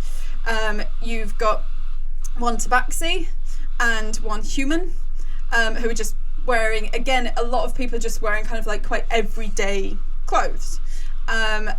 And drinking a little bit, and when they see you appear, they kind of scramble to their feet. Right, papers or tattoos, whichever you got, prove it. And Polaris knows us that most pirates have brands or tattoos that distinguish them as pirates. Privateers would have papers. Jimmy rolls up a sleeve and shows the brand. Right. Polaris just goes like, What does it look like for Jimmy?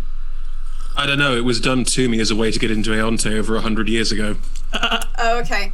What you have Nice. is basically, it looks like a compass.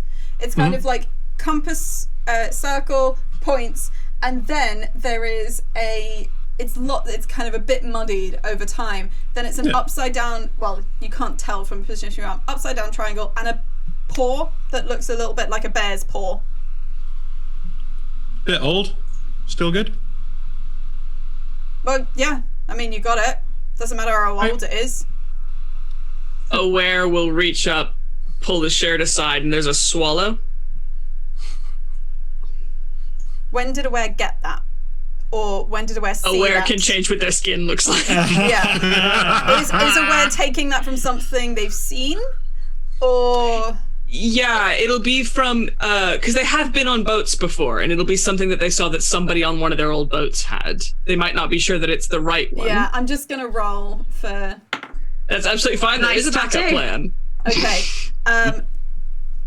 It's not just, like, you can't... Didn't mean just... It's not if you have a tattoo.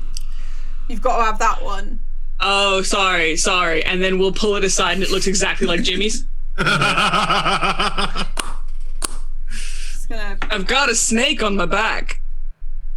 No, that's all right. Just don't mess around, okay? It's late. Don't mess with that. Right. Okay. Next one, please. We're on Pirate Island. Stop messing about. hey, Hey, you Obviously don't know it- if they're pirates or if they're privateers.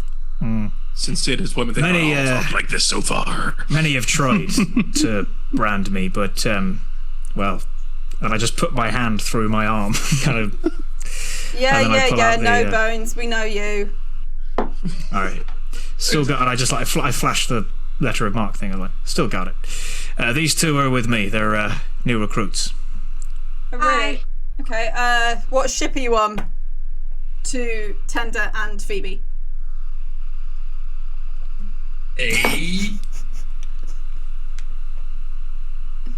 Would I? You just spent 4 hours there. Yeah. If you want, you can make a There's no history. sign on the deck. You can make like a history roll as your character to see if your characters remembered this. But if they've I not, his name you have once, to... I think, or maybe twice. Polaris definitely talks about it a lot, just like in rest time. Yeah. Just to give This you is some of just that. like how much have you the remembered? Lichtenberg. Yeah. All right, mate. History. Yeah. That is a 14. Okay. I just want to check what Hannah's roll is. So it'll be a flat roll for That you. is a 20. Okay, you can both remember, but Phoebe's going to get in there first with the name. Yep. Which I've got in my Lichtenberg. head. Yes, the Lichtenberg. Steinberg. I've definitely got it wrong Lichtenberg. myself. Right, okay. And then turns to Tender, because Tender wasn't quick enough. Right, what's your role? What'd you do on the ship then? And he just looks About desperately mostly. around and says, I am the Bard. He can do 20 shanties a knot, let me tell you. So you've got Or not. someone purely for singing, like nothing practical. You're I not do like other the chain things too. shanker or anything like that. Very good. You're just the bard. I draw myself up to my full height. Not that I'm not normally doing that, but just kind of make eye contact with this person as it seems to have worked out for me so far. He also shanks the chains, if that helps you at all. Like, we just like if you shank the chain, then you're gonna say that before you say bard. Everyone knows that. Like chain shanker He's really proud up of here, his instrument. bard Look at him. down there. I'm an apprentice chain shanker. I don't feel comfortable telling Wait, no, hang on. No, sorry. I'm the bard. We're being straightforward. I've never shanked a chain in my life. So far, you've been talking to the backseat, and you see the human just like disappointingly like put a chain down. They were going to throw to you to prove the chain shanking apprenticeship. You're a chain shanker. Okay, right. Presumably, you know the rules here. If you break any, then we won't care about breaking any towards you. Okay? And if anyone says who let you in, then just say Elias and Jameson, okay? Elias and Jameson, got it. Yeah. Okay. Like, Polaris, you might have... You don't know for sure. You're pretty sure that's not their names. Yeah. But look, just don't... Bard one, just like, don't like be too much of a barder, okay? My name is not Bard one. Sorry, what is your name? Tender loving Kier, remember the name. Bardler Bard. Don't be too much of a bard, okay? Won't get you too far. Now go on. Thanks. So as they're walking through, where it's just gonna, like, in a very matey way, throw an arm around Tender's shoulder and kind of like, mate, they gotcha. That wasn't that funny. And then just slowly in his ear go, they missed the obvious. Don't bard too hard. Don't bard tell too them hard. who you are. There are etchings of you. This is not a good way to keep a low profile. I didn't think we were keeping a low profile. I thought the idea here was to be as open as possible. Nobody says volunteer information. I'm going to lean across to Phoebe while this is all happening and go, does he always swing his dick around this much? I don't want to think about my best friend's dad's dick. Sorry, didn't know the connection. He turns back to the people at the entrance and just says, yeah, I won't bard too hard, and grabs his crotch. Precisely. Like, there's a full 20 seconds between that and you saying that. Yeah. Great. Can I just check something? What, besides the tattoos, what does Aware currently look like? Oh.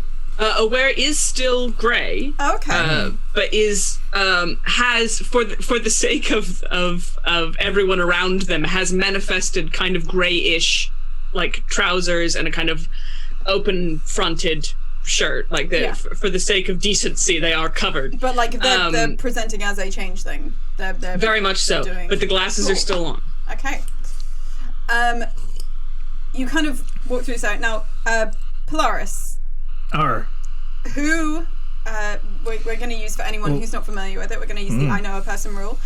Who in Aonte would you go to get information about magical items, low-key backdoor trading, and such like? And then we will roll to see how well they receive you.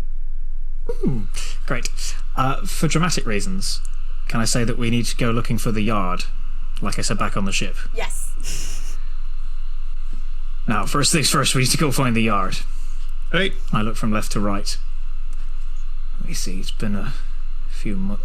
You can... Right, this way. Yeah. Yeah, and then follow. And then I assume people come with me. It's really not a good idea to go wandering off on Pirate Island without the only one of your party that is a pirate. Like a trail of ducklings. You heard it. Polaris called themselves a pirate. Tom just said Polaris is a pirate. Yeah. I heard it. It's more a matter of a label, really. I mean, I've been here before, but okay. Right. Jimmy can roll kind of like history checks. I know that it's not hundreds of I years would back absolutely to you, not. but... Like, I would absolutely not. Polaris has said this is his turf, so unless he looks lost, I'm not going to do anything. Interesting what it was like 100 years ago. You're heading towards the yard. Is the yard a particular ship that you're thinking of?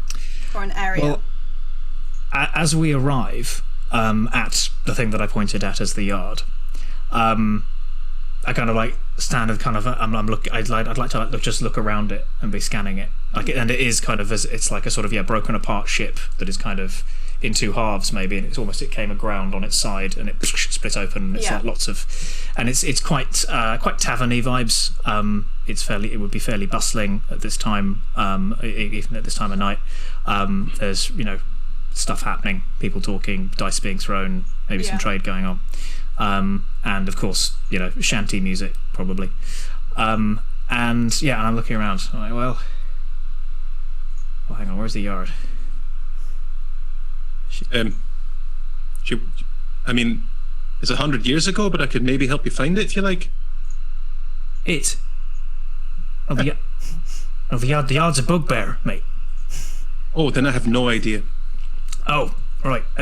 Bugbears live quite a short lifespan. Yeah, I think she's aware of that. Ah, there, and points at the yard, who is. I do have this written down. Thank you for indulging my bit, guys. That's grand. She is a bugbear named Nassar. She is nicknamed the Yard, and if you look at her, she's a garden. This is where you're. She's 0.9 of a meter tall. She, on the contrary, she is of course a bugbear. So she has roughly their arms out like that. She has roughly 10 foot. Yeah, Griff's got the right idea. She's got 10-foot arms, and if you look, sort of built into her skin, she's got like loops on her arm, just in front of her elbow, and just outside her armpit on either side. And she is legendary in the seafaring community, as a long time ago, when a schooner had its mast splintered and it lost the yard, that's where the yard arm comes from, the thing on the top. She, because she was a bugbear, shimmied up to the top and just went and then held onto the sail. Nice. And she still and in tribute, she has done it a couple more times in emergency situations, and she becomes one with her ship in ways that many captains do not. And so she's badass, and and is, in terms of why Polaris knows her, she is someone who patrols the more lucrative areas of the waters around Nicara, and she, again, it'll come in terms of how she recalls Polaris and is happy to see him. We'll see how the role goes, but she tends to prefer to trade information rather than cash. Yeah. That's what I got. That's me knowing a person. Right. And can you just fill me in a tiny bit on, do you just know her from trading? Like, is it just like a general kind of, every so often you see each other in Aeonte, or is there anything more specific? She's given me tips and I've given her tips, and they've paid off. Okay. How regularly that has happened and how successful it's always been for her will probably depend on how the role goes. And they may well have been in combat together, maybe once or twice, again, depending on the role, I suppose. Could you make a straight charisma roll? So just putting your charisma modifier. And this will be how well the Yard receives you. Oh, is this an in-game check, ability score, saving throw? Could I apply something to it? Because I have a reaction ability I can apply to people. So this is okay. It's up to you. I'm just asking. What I will still want to know the roll beforehand and the roll afterwards, because that will probably tie into like how this ability has that impact. No problem. Okay. If you're okay with that, Tom. Fine. What's the first roll? The roll is a 13. Okay. It's now an 18. Okay. And how does Jimmy, is this Flash of Genius or something like that? It is indeed Flash of Genius. How does that look when Jimmy does that? I think it's probably in tying in with Jumi's character is probably like a slightly arch eyebrow and just a thinking quite hard about something. It is a genuine reality alteration shift that is just part of what she can do and has very little context of knowing how she can do it. It's just a nope, reality, not like that. I think how that reality gets a stern telling off. Is you're just like walking up to the Yard, right? Yeah, she'd be probably holding court around a table. Yeah, basically, this entire tavern, because it's in a shipwreck, it's all like table. Some of it is just tables made out of crates or barrels. Some of it is, this is obviously an old captain's table and such. Like, it's all kind of different bits and pieces. And the Yard has one of those captain's tables. It's quite hefty and it's got like a nice kind of finish on the top, even though it's obviously like water damaged and such like. And has about 3 or 4 people at the table with her, having a raucous time. And you're walking up. She hasn't noticed you yet, but when you're quite close, Jumi uses Flash of Genius, and it's like there's a kind of just like a slight shift, and there's a lot of ever burning flames in here, which basically won't kind of actually set anything on fire, but still gives some light and such like, so the entire place doesn't go down in flames. And there's just like a little flicker of the light, which I think it just catches, maybe it catches on like a weapon of Polaris's, and it's just like clicking that little bit, because it would have been an okay like reception, but it bumps it up to an 18 because that's the first thing that the Yard sees. And it's an immediate kind of like deja vu thing of remembering that moment in combat when you helped her immensely. Griff. Can I roll a perception to see if I catch Jimmy doing this? Sure. Ooh.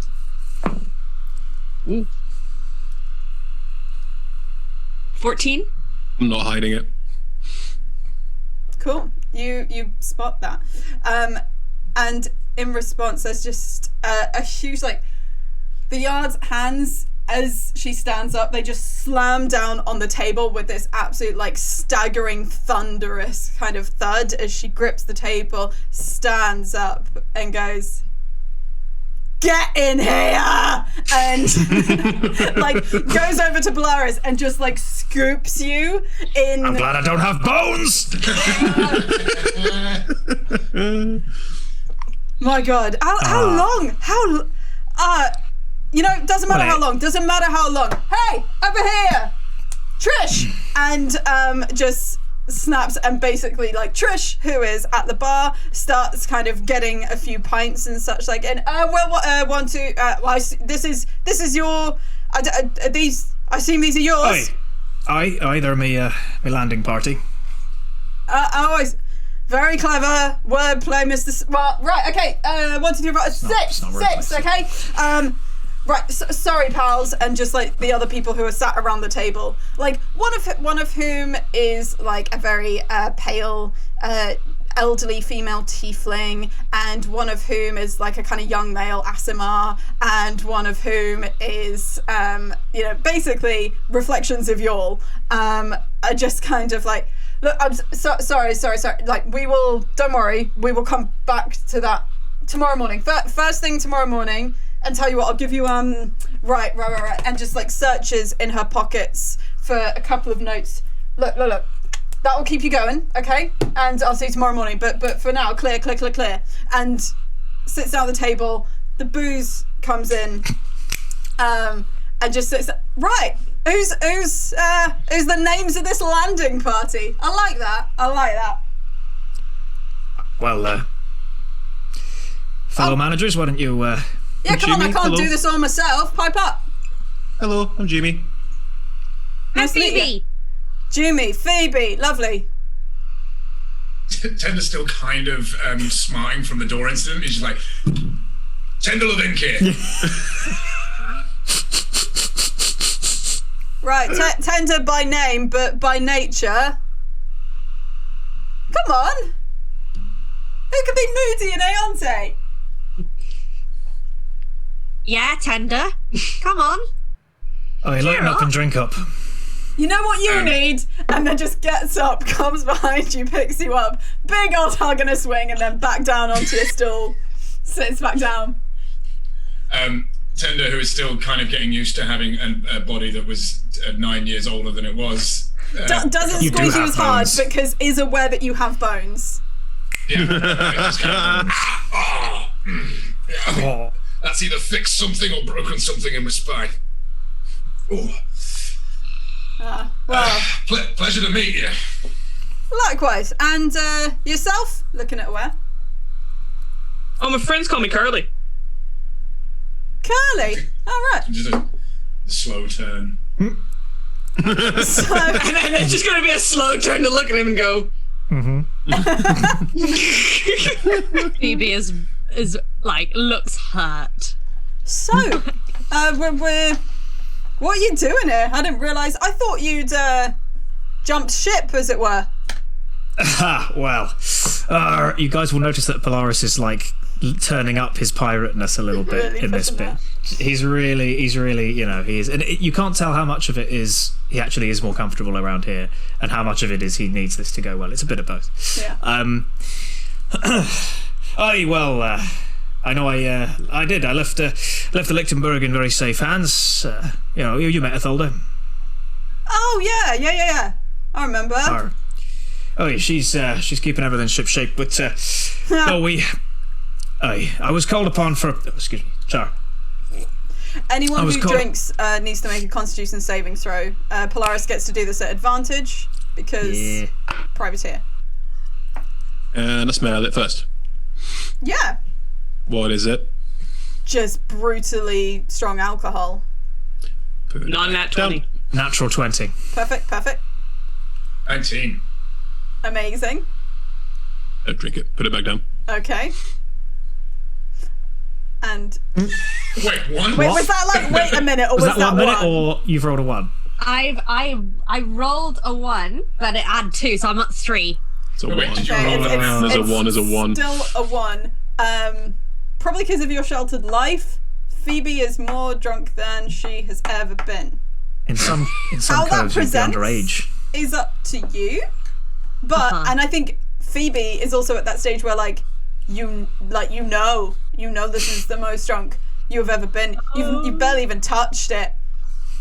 But you really feel it. I mean, considering her shotting of whatever booze is put in front of her normally, Yeah. at least this is in character. But Can I roll an insight to see if I can figure that out? Yes. Hasn't said anything yet. I mean, I know, but yeah, to I be have a honest, teenage once daughter. Phoebe starts saying stuff, it'll probably be obvious. But if I mean, Tender might have dad sense. yeah. He does not. That is on an insight. That is a 12. Now, I think you notice that Phoebe drinks a little less, stops drinking a bit quicker than other people, but you Did don't. she just down the whole? Everyone else is taking on waterfalls it. Just didn't breathe. Right, so I've met the gang. Oi. Pleasure to meet yes. every single one of yous. And how are things with you, Nazar? Or shall I stick to the name? Oh, the yard, please, the yard. Pleasure, Captain. Look, let's no one's captain of this old ship, so don't worry for now. But no, we good. Yeah, everything's actually working out pretty damn well. Keeping out of the kind of trouble that I want to keep out of. Getting into the kind of trouble that I want to get into. Fair few bits and pieces. Some nice things coming up in terms of some potential trades and such, which would be fun. Yeah. How about Very good. you got your serious face on, it seems. Well, as I'm sure you know, it takes a lot for me to spend any real length of time ashore. Let's just say myself and my colleagues here, we found ourselves caught up in a little something that could end up being rather serious indeed, and we're looking for. Well, I'll level with you. We need a bit of an injection of the lucrative variety, and I said, who better than to give us a heads up on where we might find something magical, say something not too fussy about what it does, but something that could fetch us a pretty penny. Right, see. I mean, exactly how important are we talking here, Polaris? Really? I mean, you say important, but what, you've been wandering about on land for the last few weeks, haven't you? Aye. Sure you haven't taken on a little bit of their, people on land just make a fuss about everything. That they do. But That hasn't rubbed off on you at all? nope, at least I don't think it does. Well, I would say how long have you got, but that's actually rather apt. Look, Polaris, my nickname, as you well know, I don't know about the rest of you, I'm called the Yard, right? Because Hi. once I was on a ship and the yard arm broke and I replaced it because I can. I'm kind of into things being literal, and right now you're dancing around a little bit. We're all gonna die. I am quietly mixing a couple of things together. I have rolled a 17 medicine check. Just do. Drink this, Kitty. Have a go on that. I need to have a moment after Phoebe drunkenly just blurting out, we're all gonna die. We're all gonna die. Yeah, in the most weird, like, creepy little child way. I've just mixed a little tonic together and gone, here, Dilly, drink that for me, would you? Yes. Hey. Yeah, drink that and then explain exactly what you just said. Because I appreciate the literalness, but why are you dragging people onto Aeonte Polaris who are saying that we're all gonna die? Sorry, was I not supposed to say? I pick goes. That's a restoration, you know. Oh, you know what? She's right, and she's right to speak plainly.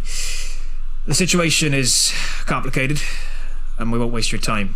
But there's people, very bad people, very powerful people, who reckon they've got a way to, long and the short of it, kill everybody on the island.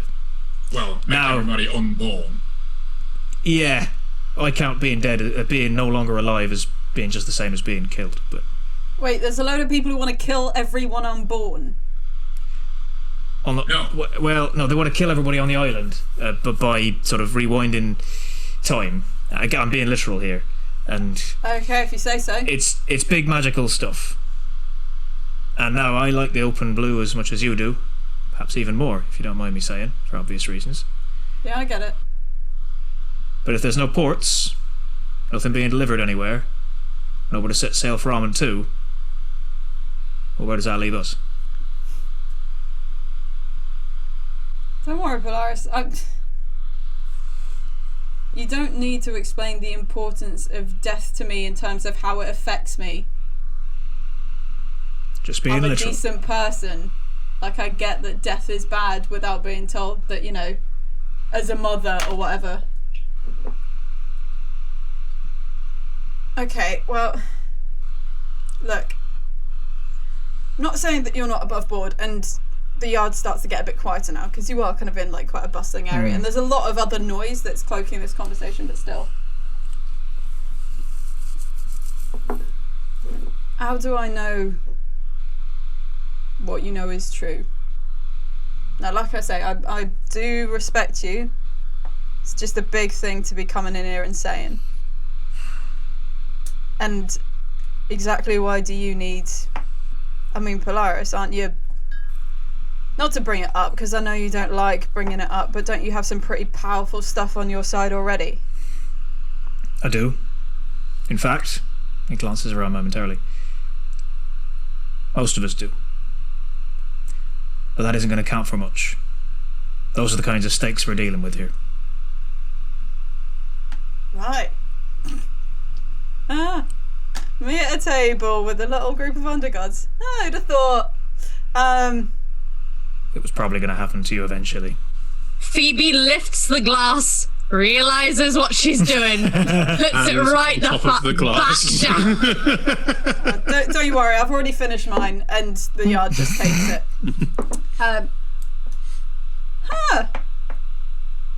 Sorry, I know that I should be worried about, but this is kind of... Well, it's neat and it's interesting. Okay, so say that I did know of something that was due to be traded here tomorrow morning. Something that I'd say would take a pretty penny, you know, it's pretty fancy. Admittedly, I had my own eye on it. Say that I did know about something like that. And say, okay, that by facilitating such a thing, by letting you do something, I was... Well, let's say the entire world was about to cave in, and then I came in and just like held it up, you know, kept everything together, made sure that all the right things happened because I facilitated that for you. What would I get? I mean, I know we're friends, but we're still... I mean, I'm a pirate, you're a privateer, but we're still... I wouldn't insult you. You're quite right. I wouldn't insult you by bringing nothing. between us, you're right, we've travelled across the land. And I glance around at the table at this juncture, and I'm like, of the various treasures we've come across, and I glance at our newest member at this point, and indeed things that might have been long forgotten somewhere, what do we reckon we can offer our new friend here? Come on, You want to friends. know? What exactly are you in the market for? Because if you just want to be part of saving the world and enhance your legend, let me tell you that you'll get a couple of etchings and then people will forget about you sooner rather than later. Etchings. Everyone knows etchings are, not always that accurate. So what's the bother? They had £5. Yeah. More like 7, actually. What are you looking for? What do you need? Typically, look, I trade in information. I mean, gold, great. Medicine, sure. Food, whatever. But information's kind of actually the thing that gives you power. Means you Maybe. can get people to do stuff. So, I mean, if you've got anything information-wise, I mean, I'm 100 years out of date. Phoebe, like blank face does not get what that means. Literal again. Okay. Well, So, Aware will take a breath in a kind of performative way, in a kind of look at me now way. Consider for a moment and go, I mean, I can't tell you anything now, but I can put you in touch once with people who could get you anything you need to know ever. Can I roll a persuasion on that? roll persuasion, sure. This will be kind of counted by You Nat 20 for a 28. okay, I was going to give you guidance, but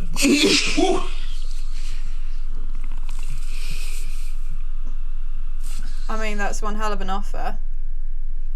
How do I keep you to it? More it'd keep to you. It's a bit of a two-sided coin, this. Once they know you, they don't not know you. Hey, that's how it always is with me. You've got nothing to lose. Okay. Aw. Looks at Phoebe, you're obviously going to say something, love, so... Yeah. Or, again, can only really do this once for you, and what you do with the information is up to you. But I've got a direct line to someone whose whole thing is truth. Now, I can just tell you what I see and hear if you ask, but it would show you what is to happen. But, interpretation is your bag. I'm not getting into the interpreting of it. Okay. So I guess the deal on the table is, do you want to know what is? Or do you want to know what's going to be? Or what was, frankly. Hell of a spread. Yeah, I mean, to be honest, when I ask people for information, I don't get such good offers in return. Bit Or spoiled bard for choice, stuff. I am. I've never been a time waster. No, I appreciate that, Polaris. Do you want to throw anything for good measure? Looking at tender. Different. I know we've run the 3 tenses, but just in case. Quite a good joke about barding too hard. Oh, I'm just giving it away. That one's for free. I mean, if you want, if you ever wanted to know how somebody feels about something specific, it's a little more internal than knowledgeable, but if there's, that's all I've got to really put on the table. Or I can sing you a song, although I did promise not to bard too hard. Well, I won't make you break your promise. Yeah. Okay, so on the table we've got knowing what was, knowing what is, knowing what will be, or knowing what someone feels and thinks. Huh. Yeah, you really aren't a time waster. And actually, compared to what I was going to go in for, some of those could be better. Well, okay. Knowing what will be. See, if what Polaris is saying is right, and also doesn't that kind of depend on what like concept of time? You see, I've always been a bit of a presentist myself, okay? So if we're gonna go into what will be, then it doesn't really look. I could go into No it for you, offense. but I mean, it was tempting, but yeah. Feels like one of them things, if the moment you know, you kind of change it, and also if the only thing that actually exists is the present, then knowledge of the future is just simply an addition to the current present rather than any kind of constitutive thing of the future. Anyway, right. So, narrows it down to 3. So we've got knowledge of what's going on through pointing at aware through some people who once they know me can't unknow me. Knowledge of what was. Tempting. I've not been much of a one to actually like go and think back on things.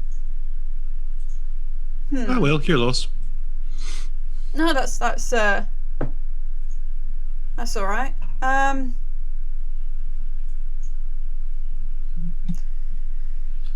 This network of yours.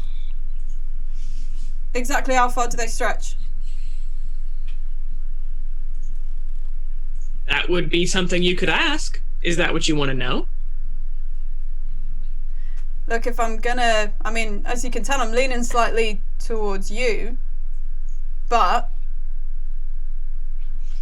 I don't want to get screwed over here.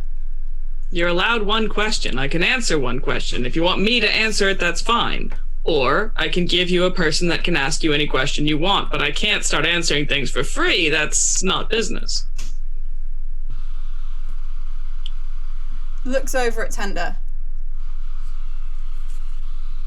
I'd like to know what they feel, and look, pointing at aware. I think that's the most useful thing for me here.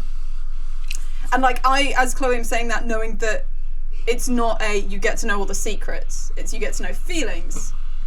But that's what I mean. Yeah. Depends if that's something you can offer. Tender looks at aware and just. And that's what you get. It's just a nod. Just a solid nod. All right. Just before you really we lock this down, I do have some bangers. You really. Jokes or songs? Mm-hmm. Some are a combination of the two. Let's say one joke. You know, warm up. There was something, right? So it was more contextual, right? Because we're the project managers, right? Oh my god. Okay. we were on a boat. So convincing. I was looking over the edge, and I was like, "Oh, project man, you gotta be." I was looking at, there was a fish, and I was like, "Oh, talk about efficiency."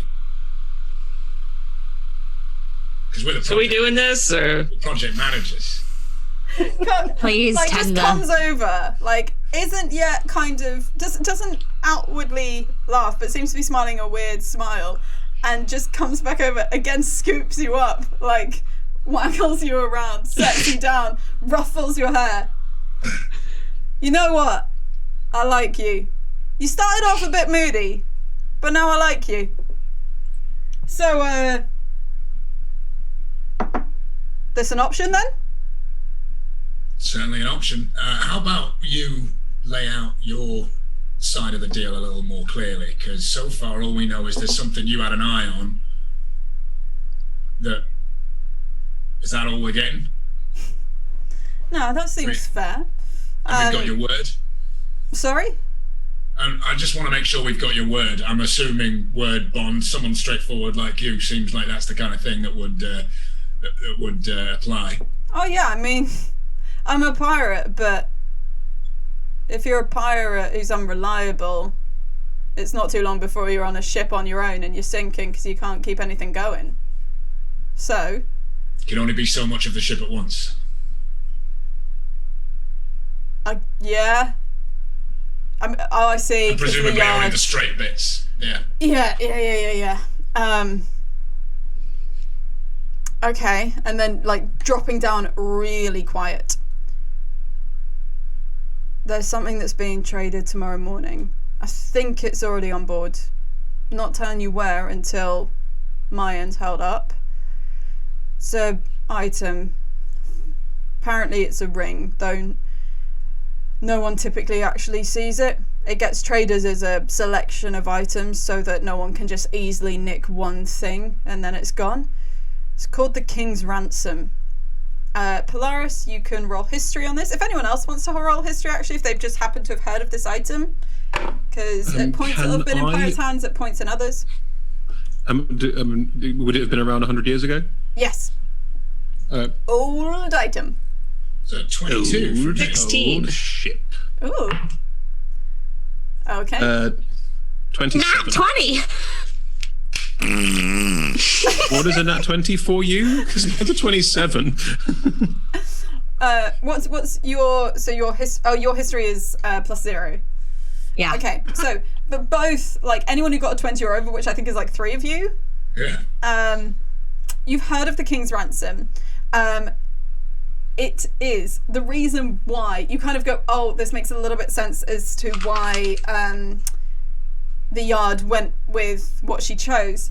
It is something that wisdom save pending, or you kind of know that like there is a level of force or effort. You get to know what someone desires the most at that point in time. So it gives you a lot of information about an individual. You've also heard rumours of some form of curse or some kind of limitation that it places upon the wearer. Jumi's roll was highest, I think.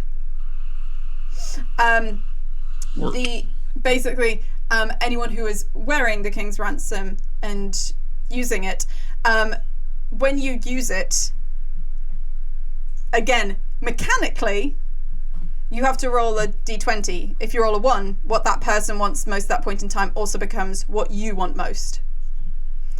It can shift your own desires, but there is a 1 in 20 chance of that happening when you use it.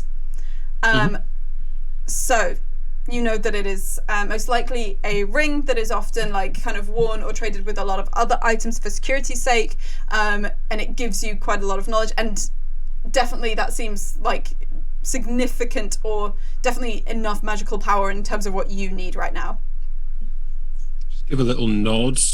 If anyone's like, probably look at Polaris and give a little nod, like in case there's a look of like, It's like legit. Phoebe also does a. Look. So you all know, right? Kind of looking around, and then like, is Aware pretending to know, or is Aware just very patently not familiar with it? Aware is poker faced at the moment. Aware is completely focused on the deal. So yeah, that's what I had my eye on. I mean, presumably, talking to Tenet, you can do this without any kind of complications. And yeah, I'm quite intrigued looking at Aware. Well, that's a hefty tip-off for sure. And that's what you're offering, a tip-off. You're not going to help us get it. You're just going to tell us where it is. Well, I mean, I'll tell you where it is, and by doing so, help you get it. Is it something we're going to have to steal, or? Look, if you're relatively quick, then you've probably got one guard or something, and everyone else on the ship, they stop them. She stops herself saying the name of the ship that it's currently on. You know, people are sleeping, or at least going to sleep right about now, or are drunk. You wait till the morning, you've got a long line of people waiting to make their own offers on it. I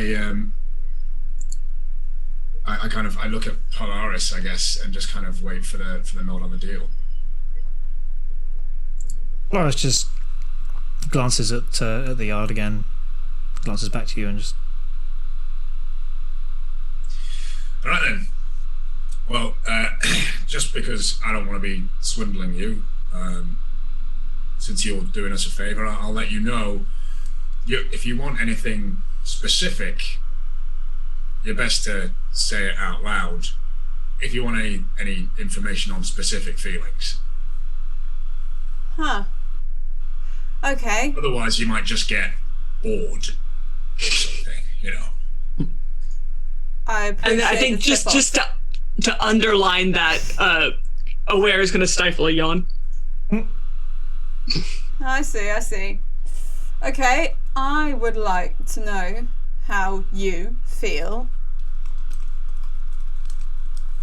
about everyone at this table. I think that's going to be the most useful information for me. And Tender just says, all right, and has at no point mentioned that this is a two-way street. Yeah, I know. Chloe knows, but obviously the yard doesn't. And the yard And is... Tender has specifically not mentioned it's a two-way street, but I think he's done this to Aware before. No. No, that was Wrath's Aura of Nostalgia. So that wasn't like a communicated thing. But Aware has seen you do this before. Yeah, and you know, because I've done it publicly before, you will know that it's a two-way street. So you're not going to just get surprised by a flood of emotions that aren't yours. Yeah, Yeah. that's fair. And let me just check, because I don't think I've leveled up this. You'll have like a little bit more control over it. Yeah. So basically, level 7. I'm at 7th level, right? yes. Yep. As a bonus action, I can go beyond surface thoughts, deeper into target's consciousness. It's always reciprocal. It is not possible to share one target's deeper thoughts and another's emotions or surface thoughts. For everyone okay. wondering, this is Tender's undergod power, so it is a very homebrewed thing called channel empathy. Cool. So I can do, rather than emotions, I can do surface level thoughts. Okay. Yeah, how you feel and think about this lot? Each one. I don't want to be shortchanged on just like one person at the table. All right. Okay, so how does this potion or spell or something? Give me a hand. Wait, there's a Like hand. hulking massive hand extended across the Really table. long arm. Really long arm. Yeah, huge arm. And I guess for effect more than anything, because Tender is now going to absolutely potentially put a performance angle on this to make it seem like they're getting a really fucking good deal here, and is going to do a proper predator handshake sort of grip on that and just Roll performance. If you're gonna do that. That is a 7. Yeah, It's a 2 on the like, dice. it's not awful, but yeah, it's very clearly a performance.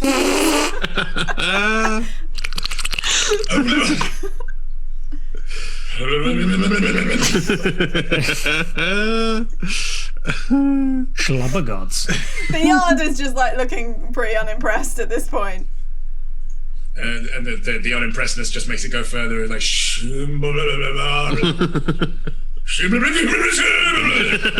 Rolling her eyes at Polaris. all right, fine, and just grab Aware, and then does just become the conduit. Okay, Griff, what Cool. does the yard get? So, from Aware, if we go person by person, about Phoebe, there is a remarkable protectiveness, like a very big sibling kind of feel, and just an edge of fear, and and an edge of being worried about how they're doing and what's happening with them. For Polaris, there is an immense professional regard. It's just like words to be put into words that this is a goddamn professional. Mm-hmm. There's great trust. There is a feeling of a kind of kinship born of regret that they've both been hoodwinked, they've both been taken advantage of, and that's not something that happens to them. And like, so there's a really strong empathy for what that must feel like. And there's a huge curiosity about the dwarf. There's like, what's going on there? Oh.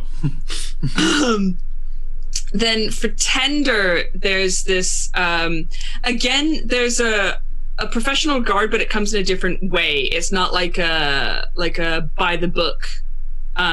You are like an efficient tool or an efficient weapon. It's more like there's you have an access to people that I don't have.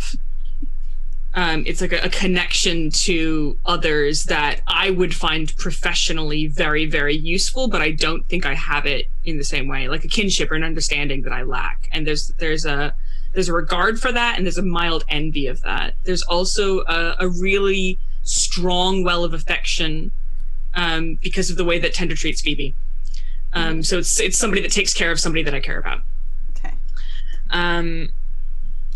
There's just a little bit of you dumbass, like just like, dude, rein it in. But also like an acknowledgement that that's not something that's possible. Yeah. For Jumi, there's a lot of fear there because there's a lot that's unknown. But there's like a gut feeling of trust that seems to be like where we're going with it. It's I don't know why I do, but I do. There's a fascination with their ability to make, with her ability to make, with her ability to create. There's a little bit of like Aware kind of sees a seed of themselves in that and of what they could do if they kind of sat down and put their mind to it and stopped digging around. But they don't have it yet. And so there's again a strong regard in that. Of the Yard, for the Yard is technically also at the table. There's definitely being physically intimidated, like this person could snap me in half. There's deep suspicion. There's like on a personal level, a kind of you're all right. Like we could drink together, we could have a nice time. But there's also a strong feeling of you backed the wrong horse. You made the wrong choice. Because they could have had something that is worth way more than the information that they're getting now, and they fucked it up in Aware's mind. But also a sense of relief because they didn't ask for something that actually would be very, very hard for Aware to give. Cool. You get like obviously the Yard doesn't know everyone as well. You get that the Yard thinks that Tender is probably one of those people who's like fundamentally decent but just overcompensating in all the weirdest ways, and such. Like Phoebe is just incredibly gets the impression of Phoebe almost as like work experience because of the youth level there, and seeing like that the drunkenness earlier and such, like, but likes the fact that it meant Phoebe was very direct and honest. Polaris, there's that level of respect and closeness in terms of like when like thinks of Polaris as similar to a brother but in a kind of more like loose family sense, rather than like he's not a brother to her but has the same kind of there's like a lot of common kind of things there and has a lot of time for Polaris. Jumi, in like confusion, especially because of the best before date kind of comment or similar, and then I think there's also like a little bit almost of like reflux of like your curiosity about Jumi reflecting into more curiosity about Jumi on the Yard's end, and then you thinks you're really cocky, thinks it finds you still very interesting, and can't quite tell, if you're incredibly cocky and overconfident, or if you can deliver on such things, and still isn't quite sure. But with Tender having finished being a tube, as he has defined this before. Before I finish being a tube, I'm gonna push that level 7th ability. Okay. And just one thing from their deeper consciousness, for both of them, that I guess is non-specific. Then like something beyond it, just because of the wording on the thing, and I want to try this 7th level thing. Sure. It's like something from their deeper consciousness, just a nug. Super. Is it about each individual person in the same way, or is it? I think it's just what it's. It's just, I'm going to say what you're thinking and feeling right now. Yeah. And I'm going to say something that the Yard doesn't even know, because it's right at the bottom of her consciousness, is the idea of just taking a ship and sailing and keeping sailing, given what Polaris has said. I think if it's that deep, if it's as deep as what Chloe just said, then what it is a picture of a wood and a particular path in a wood that seems to stop in a way that suggests actually that it keeps going, but it's been covered, or there's an illusion over it, and then a kind of sound of banging metal and the picture of a shield. Okay. And then Tender will just, get what you want. Yeah. Thanks. That was revealing. Am I aware of what Yard would have received? I think you have like a general awareness, yes. So then their whole... Other than the subconscious, like, pit of your stomach thing, because Yard doesn't know that you've got that. Like, that's not a conscious thing. Okay, so I wouldn't have known that Yard got that from me. No. Oh, you know that you got something from Yard. Yeah. Yeah. So you could but there's a level of arrogance here. They wouldn't believe that they actually gave that away. Yeah. Yeah. Okay. So it's just going to be like a... Right, well, that was diverting, but now, your end of the bargain. Sure. Writes this down in like scrawled kind of charcoal and such, like on parchment, because doesn't want to say it out loud, and basically says, the Radiant, stern of Gauntlet's office. That's where you want to get to. I mean, Polaris, you roughly know the way there. You can either go in the front door, but obviously whoever's still keeping guard will be there, or apparently there's a small hole in the hull. Up to you though. Thank you. Also pulls Truly. a very smooth, quite flat stone that just has the Yard on it, like a kind of almost like a stone like business card, and just slides this across the table to Jumi and just goes, you're I'm not gonna pretend that I know your whole deal, but I've got a feeling that maybe we have things we could exchange in the future. I know your business is the past or whatnot, but if you need to get in touch with me. The past is where I'm from. Okay. In that case, keep a hold of that. And, yeah. Sorry, just had my curiosity piqued, or whatever they say. I lean across to Phoebe and very quietly whisper, I think I'm in there. Yeah. I mean, good luck. Big size differential, but we'll see how we go. How quietly are you saying that? I think not quite quietly enough intentionally. Cool. You get a little wink from the Yard. Not what I was thinking, but not what I'm now not thinking. And just kind of sits back. So, you've got the information. I mean, other people want this thing, but if you want, You've got the information. Seems like a good trade for me. Even if some people do think I'm a muppet looking at a ware. Right. Well, we probably can't stop for much longer. No. This is there now, or it's going to be there in the morning. Oh, I believe it's there now. It's just, trading hours.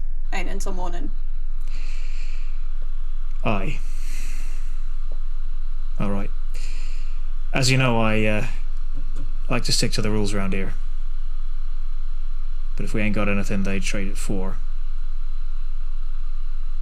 well, pretty sure I can trust you, can't I, Yard? Of course. Deal's a deal. Grant. Well, happy hunting. Much obliged. And thanks for the, What was this? I'm made of salt water, so everything I drink inherently becomes grog, but this was stronger than what I was used to, even me. Trish calls it bilge brew. Never really actually asked what was in it, just enjoyed it. Had I left mine? Sounds like you. Yeah, I know, you're a coy one. At Jimmy. And yeah, just more winks, morphing into like Morse code. Yeah.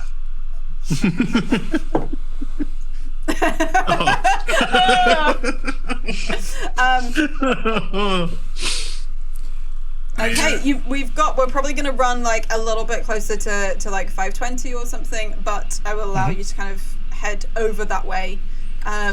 I think, yeah, we... Just as they're leaving, Aware's going to put a hand on the table and reach across and offer a hand to the Yard before they go. I'm going to roll insight, because the Yard doesn't quite get... Or Chloe doesn't get...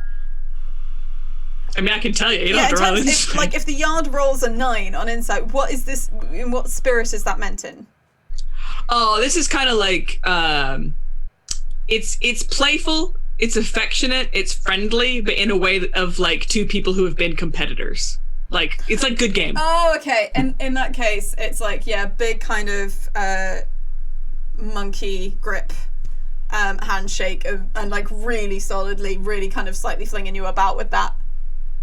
But yeah, there's respect there. Cool. And then nods and leaves. Polaris, I can't swim. Can't you fly? Oh yeah, shit. It's just... Okay. So, have we got a plan? Are we gonna just go in, ask? Try and lift something from Pirate Island. I mean, I've got ways. Yeah, it is, like I say, one of the rules, but...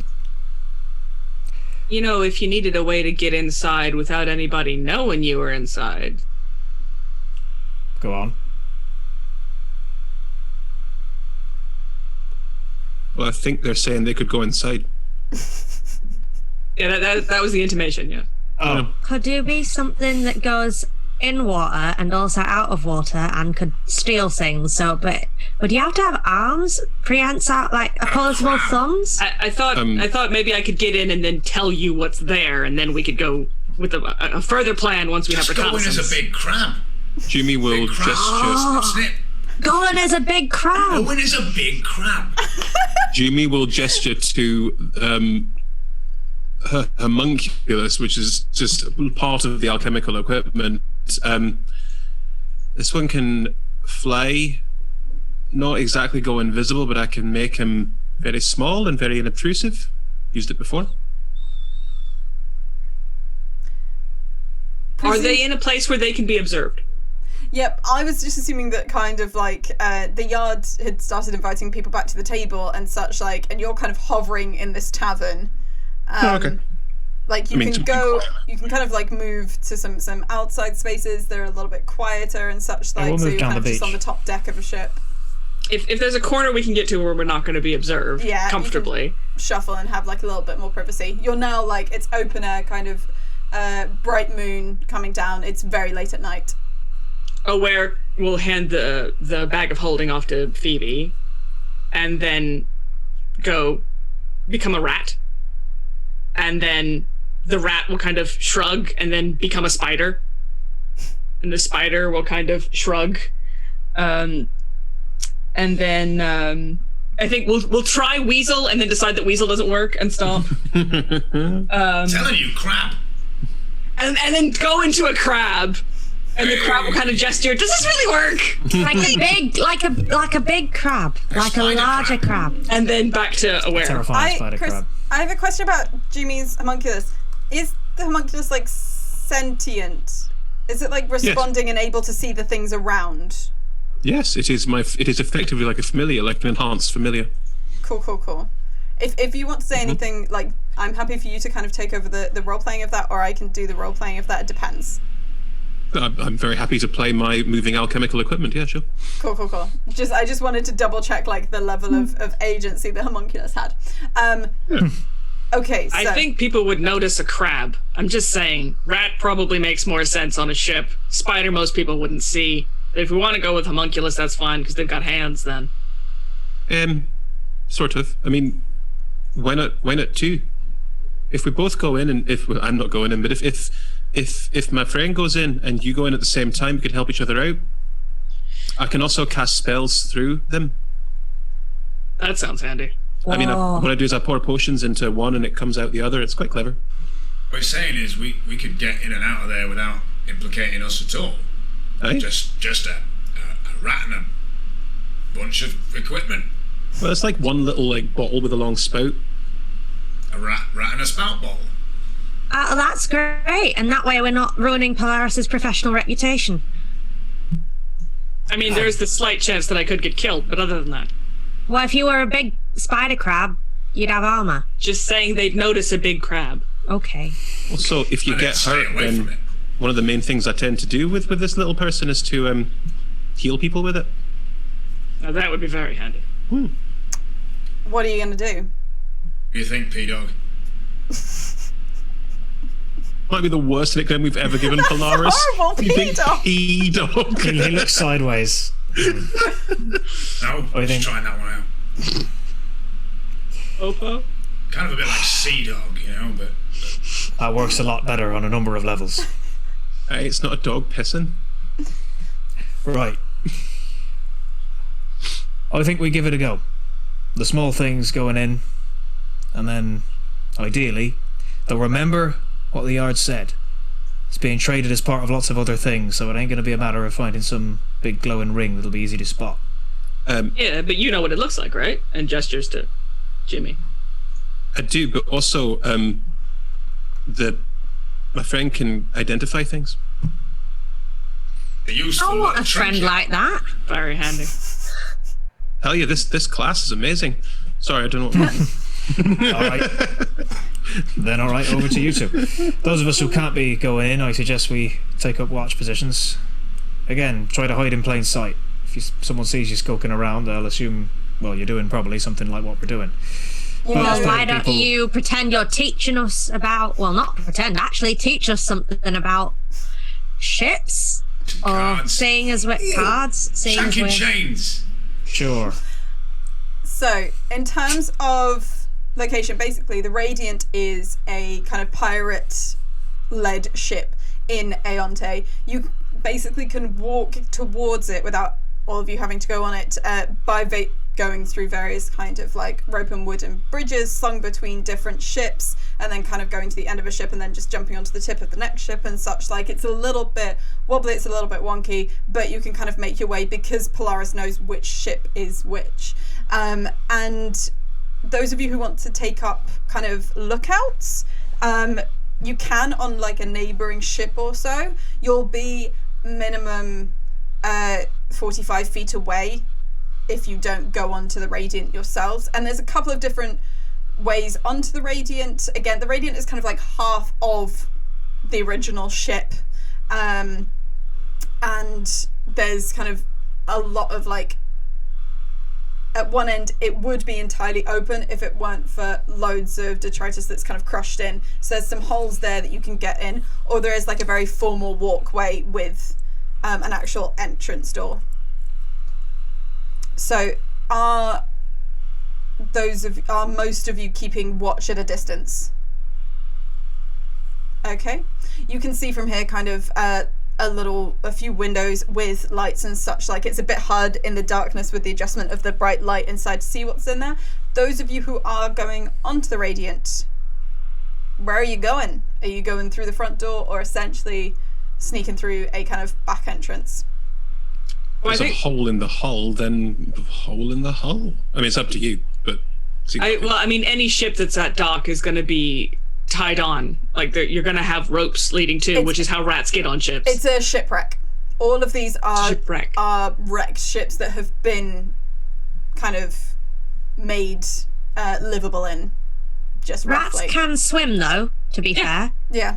Yeah, so I think hole in the hull is probably, I mean, if you're talking about wood in water, then swim to wood, climb wood, have small claws. Good for climbing. I'm genuinely made to do this. Yeah. How is the little homunculus doing that? It has a fly speed of 30 feet. Perfect. It basically, out of the front of the spout, it blows a bubble which surrounds it. It just then starts floating off into the air. Okay. So does Jumi stay back on the neighbouring ship with everyone else? Yeah. Okay. So, with this like bobbing homunculus and this swimming rat, very stealthy. Yes. There's at least one person. Can you roll stealth rolls for those two? Sure. Yeah. Yes. Pretty sure that's pretty good. 17. What do you got? 17. Okay. 23. Okay. You just pass, and Wow. make your way into the hull. Now, this hole in the hull actually goes direct into what is quite a well kitted out bedroom. That is basically like a captain's quarters that has been adapted.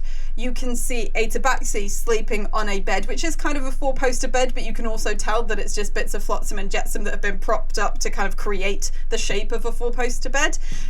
You can see an individual who is stood in an open doorway, which is the one doorway in here. Again, that is a kind of dragonborn with very red scales, who has not yet seen you. However, the biggest thing and there's kind of little stashes of bits and pieces, sideboards and such like around, and I swear that I wrote this in my notes before any chats. There is a huge giant crab. Because if you're gonna be a pirate captain, why not have a huge giant crab as a pet to guard you when you sleep? Could have been friend crabs. Ding, ding, ding, ding, ding, ding. You get into that space. Those outside, you will be able to hear things. Seeing things will be much more difficult. What would you like to do? The crab is awake, but it's not currently very alert. But you would have to move around it or past it in some way to get to the individual on the bed, who seems like your best bet. It does make sense that something as valuable as this, someone's not taking it off while they sleep. There's not like a sort of treasure chest or anything. There's a few kind of battered chests and such which you can investigate, but they're also nearer the head end of the bed. I think then seeing the crab and seeing the number of people that are in the room, it's immediately going to become a spider. Okay. It's just less obtrusive than a rat. Oh. Just because that's going to involve movement. Even if it's just the kind of shift of one thing into the other. Do you want to roll to try and do it stealthily? Like hiding behind an object or something when you do it? Yes. Yes, I do. Do you beat a 17? My nat 1 plus 3 does not beat a 17. I will give the homunculus will give the spider advantage. My 7 does not beat a 17. I will say, because this is something I discussed with you before, and traditionally advantage and such like would not stack, but you are in a heavily populated pirate and privateer cove. Even the tattoo that pirates have to have incorporates the triangle and the owlbear print of your deity, who has a slightly stronger force here and is more interested in the changes that are happening in you currently. So you can have one more roll on this to see if you can go undetected. Come on, mate. This is going to hurt more than it. Not 20 for a 23! Being descended from gods has its perks. There is an owlbear god. Basically, all that happens is physically, you know that it's impossible. It's kind of like a Mary Poppins style thing.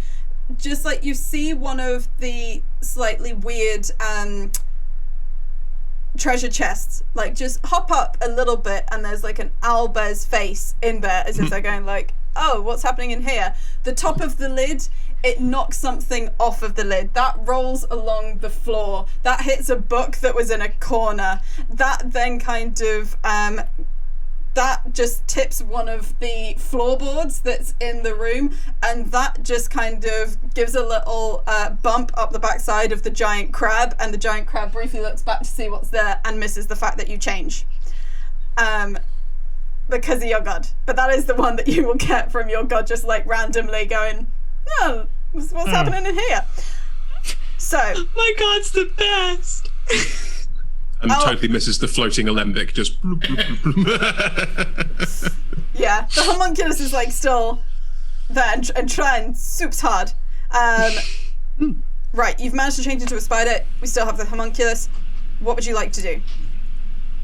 It's going to be trying to crawl up one of the posts on the 4-poster bed to get to the hands to see if I can see. I will totally allow that, because like whilst a magical shift would have drawn attention, spider not going to draw the crab or the dragonborn's attention. The homunculus Just floating. I mean, I float silently, so bloop, bloop, bloop, just floating through the air and following the spider's course towards wherever the spider is, just to help. How is the homunculus not being seen floating across the room? Oh, are there people who can see things? Well, like a crab can see and the dragonborn can see. Oh, I see. In which case, then sticking to shadows could do another stealth roll. Yeah, sure. I guess casting a spell through it would probably be visible. It's so. night, and so you can roll stealth with advantage. Actually, sorry, I've been a little bit unkind because of the level of darkness. That is a 24. Right. Hovering or climbing at the edge of this post, you can see that this tabaxi has a ring on basically every finger of their hands. Okay. Can you see through your homunculus? No. Okay. Because Jumi would be able to kind of go, oh, it's at least one of those three, because those are the three that are same as the design that I know about with my 27 on this. With the like sat with everyone else, just have a brief sort of, and just start grinding up a pearl into a bowl. Like what was it called? Grind a mortar and pestle into a pestle, and I sort of take that out, mix it around with something that looks a bit like owl dung, but you're not sure, and take it into a bottle and just pour it in. And it's like a magic trick, as in it doesn't appear inside the bottle that I'm holding, and then inside the alembic, and the alembic casts Identify on the first ring. Nice. It is on the middle finger of the right hand. It's a Memento Mori style ring with a skull impression on it. In which case the alembic it doesn't have a face, so it will just sort of lean over towards the one that it is, just sort of like. So it's now just hovering above the hand, right? Yeah, just pointing with its spout at the one that it is. In which case what the spider will do is crawl to the top. We'll see that, and we'll like one of the little legs will just come up and go, and then crawl to the top of the 4-poster so that it's actually on top of where the canopy would be, and change back into the rat. It will then crawl down to the 4-poster. Yep. You had cover for changing into the rat. Yep. Where it would need to be on the side of the bed that the hand is. Yep. And then try to approach the hand. I will, and the alembic will assist with whatever skill roll is coming up. So together, are you trying to pull this ring off whilst this person is asleep? Yeah. If we're accepting that I can get to the hand without a skill roll, yes.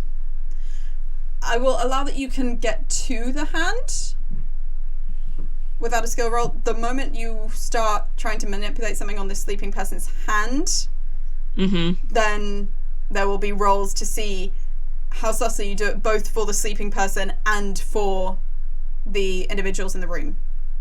Sure. Yep. Ooh. Checking something to see if it's a thing I can do. Okay.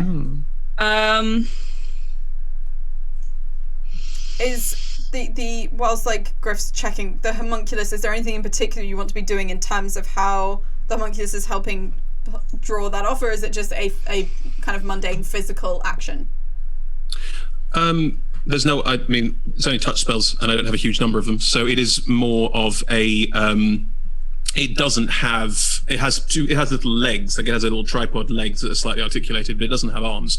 I think what it's probably going to end up helping doing is sort of applying pressure and pulling and that sort of thing. So a little spider can't pull very effectively, but this is quite a, still tiny, but it can sort of also pull. So it's assisting that. I think Aware is very much going to have the same idea that I don't have dexterity in any of my forms right now, and this is a problem. And so is going to, before touching the hand, stop. I do. And wiggle back and go back up to the top of the canopy. And then is going to peer over, and we're going to try to mage hand this off. Oh. Okay. So a mage hand, you're hiding in the canopy, but a mage hand and the homunculus are together going to try and slip this off. Yep. Okay. Let's start with sleight of hand rolls. Sure. But then and I'm just we'll deal with the huge giant crab and the dragonborn. Sure. Yeah, I'm just checking. Do I have an advantage on a sleight of hand roll because I am a level 7 rogue? Are you an arcane trickster? I am an arcane trickster. Yes. No. No. I'm not aware of advantage specifically. Mage hand légèrement. It is a thing that arcane tricksters are very good at. I'll have a look. Thank you. Those of you who are on the outside, you can't, not enough is happening to know what's happening in there. It can, my homunculus can communicate with me, so I can be describing what's going on. Oh, okay. Cool. Jumi is able to relay during the kind of faux chain shanking lesson. So they're inside, rings on the finger, it's a mage hand. I do have Leisure Monde. But it is, that doesn't mean that I have advantage. What it means is that the hand is invisible and can be used to retrieve objects. Perfect. Oh, invisible. Okay. In that case, it'll still be a sleight of hand check. Not but because of the sheer feeling. Oh my god, Tom's face. because of taking something off of someone's hand. And not waking them up in the process or such. So I need sleight of hand from Is it from one of us with advantage? If you want to do it that way, that seems fair. Griff, what's the mod? What's your mod? Because mine's plus 2, I am unfortunately. just Not very high. checking. I've got a proficiency on that, don't I? Yes, I do. So what is your modifier? If you didn't. My proficiency mod is 3. So it makes sense. If Griff, if you want to roll with advantage. Yar. Yeah.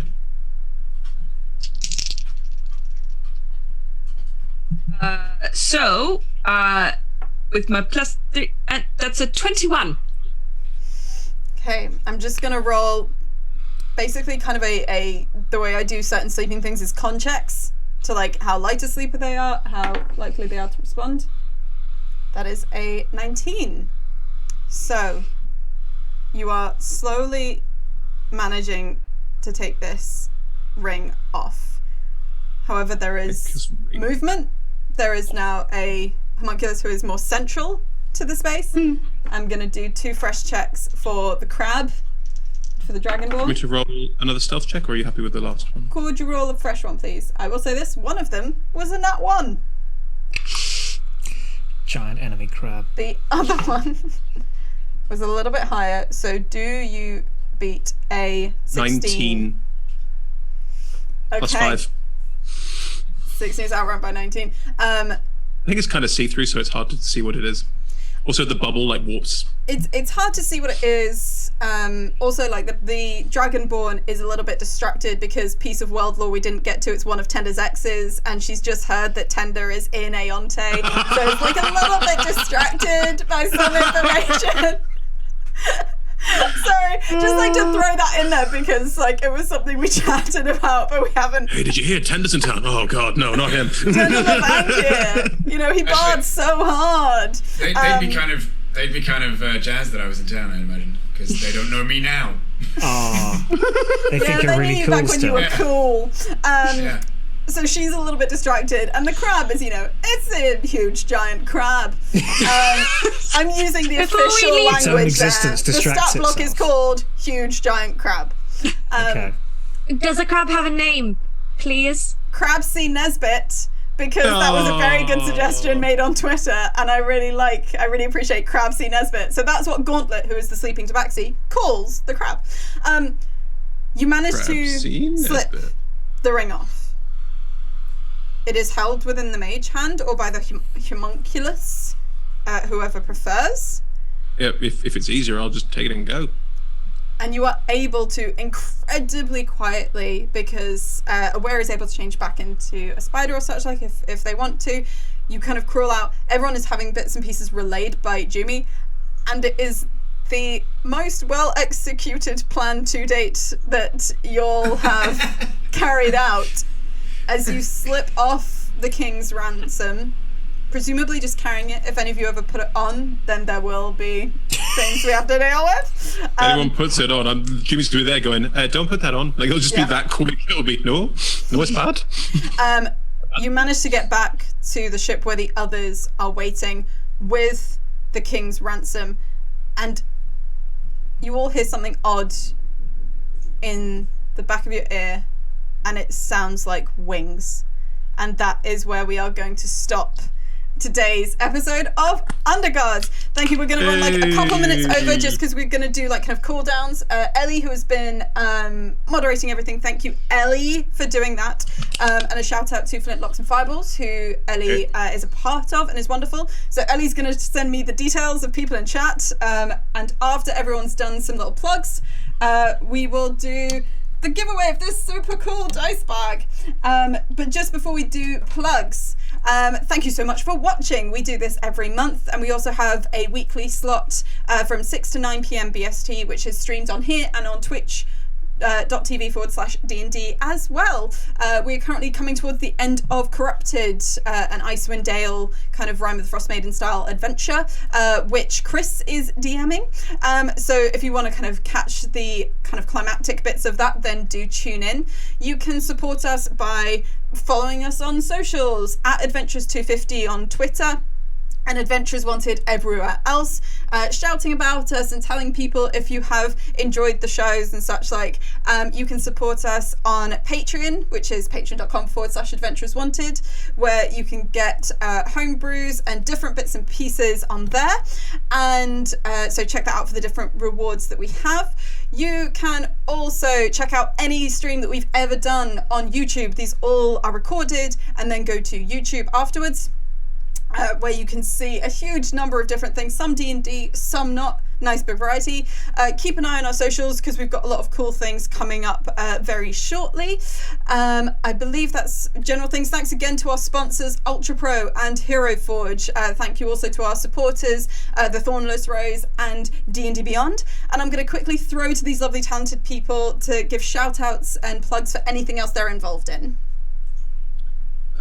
As well as DMing Corrupted and the new show coming on September 28th, same time, same place as Chloe said. More news on that very, very soon.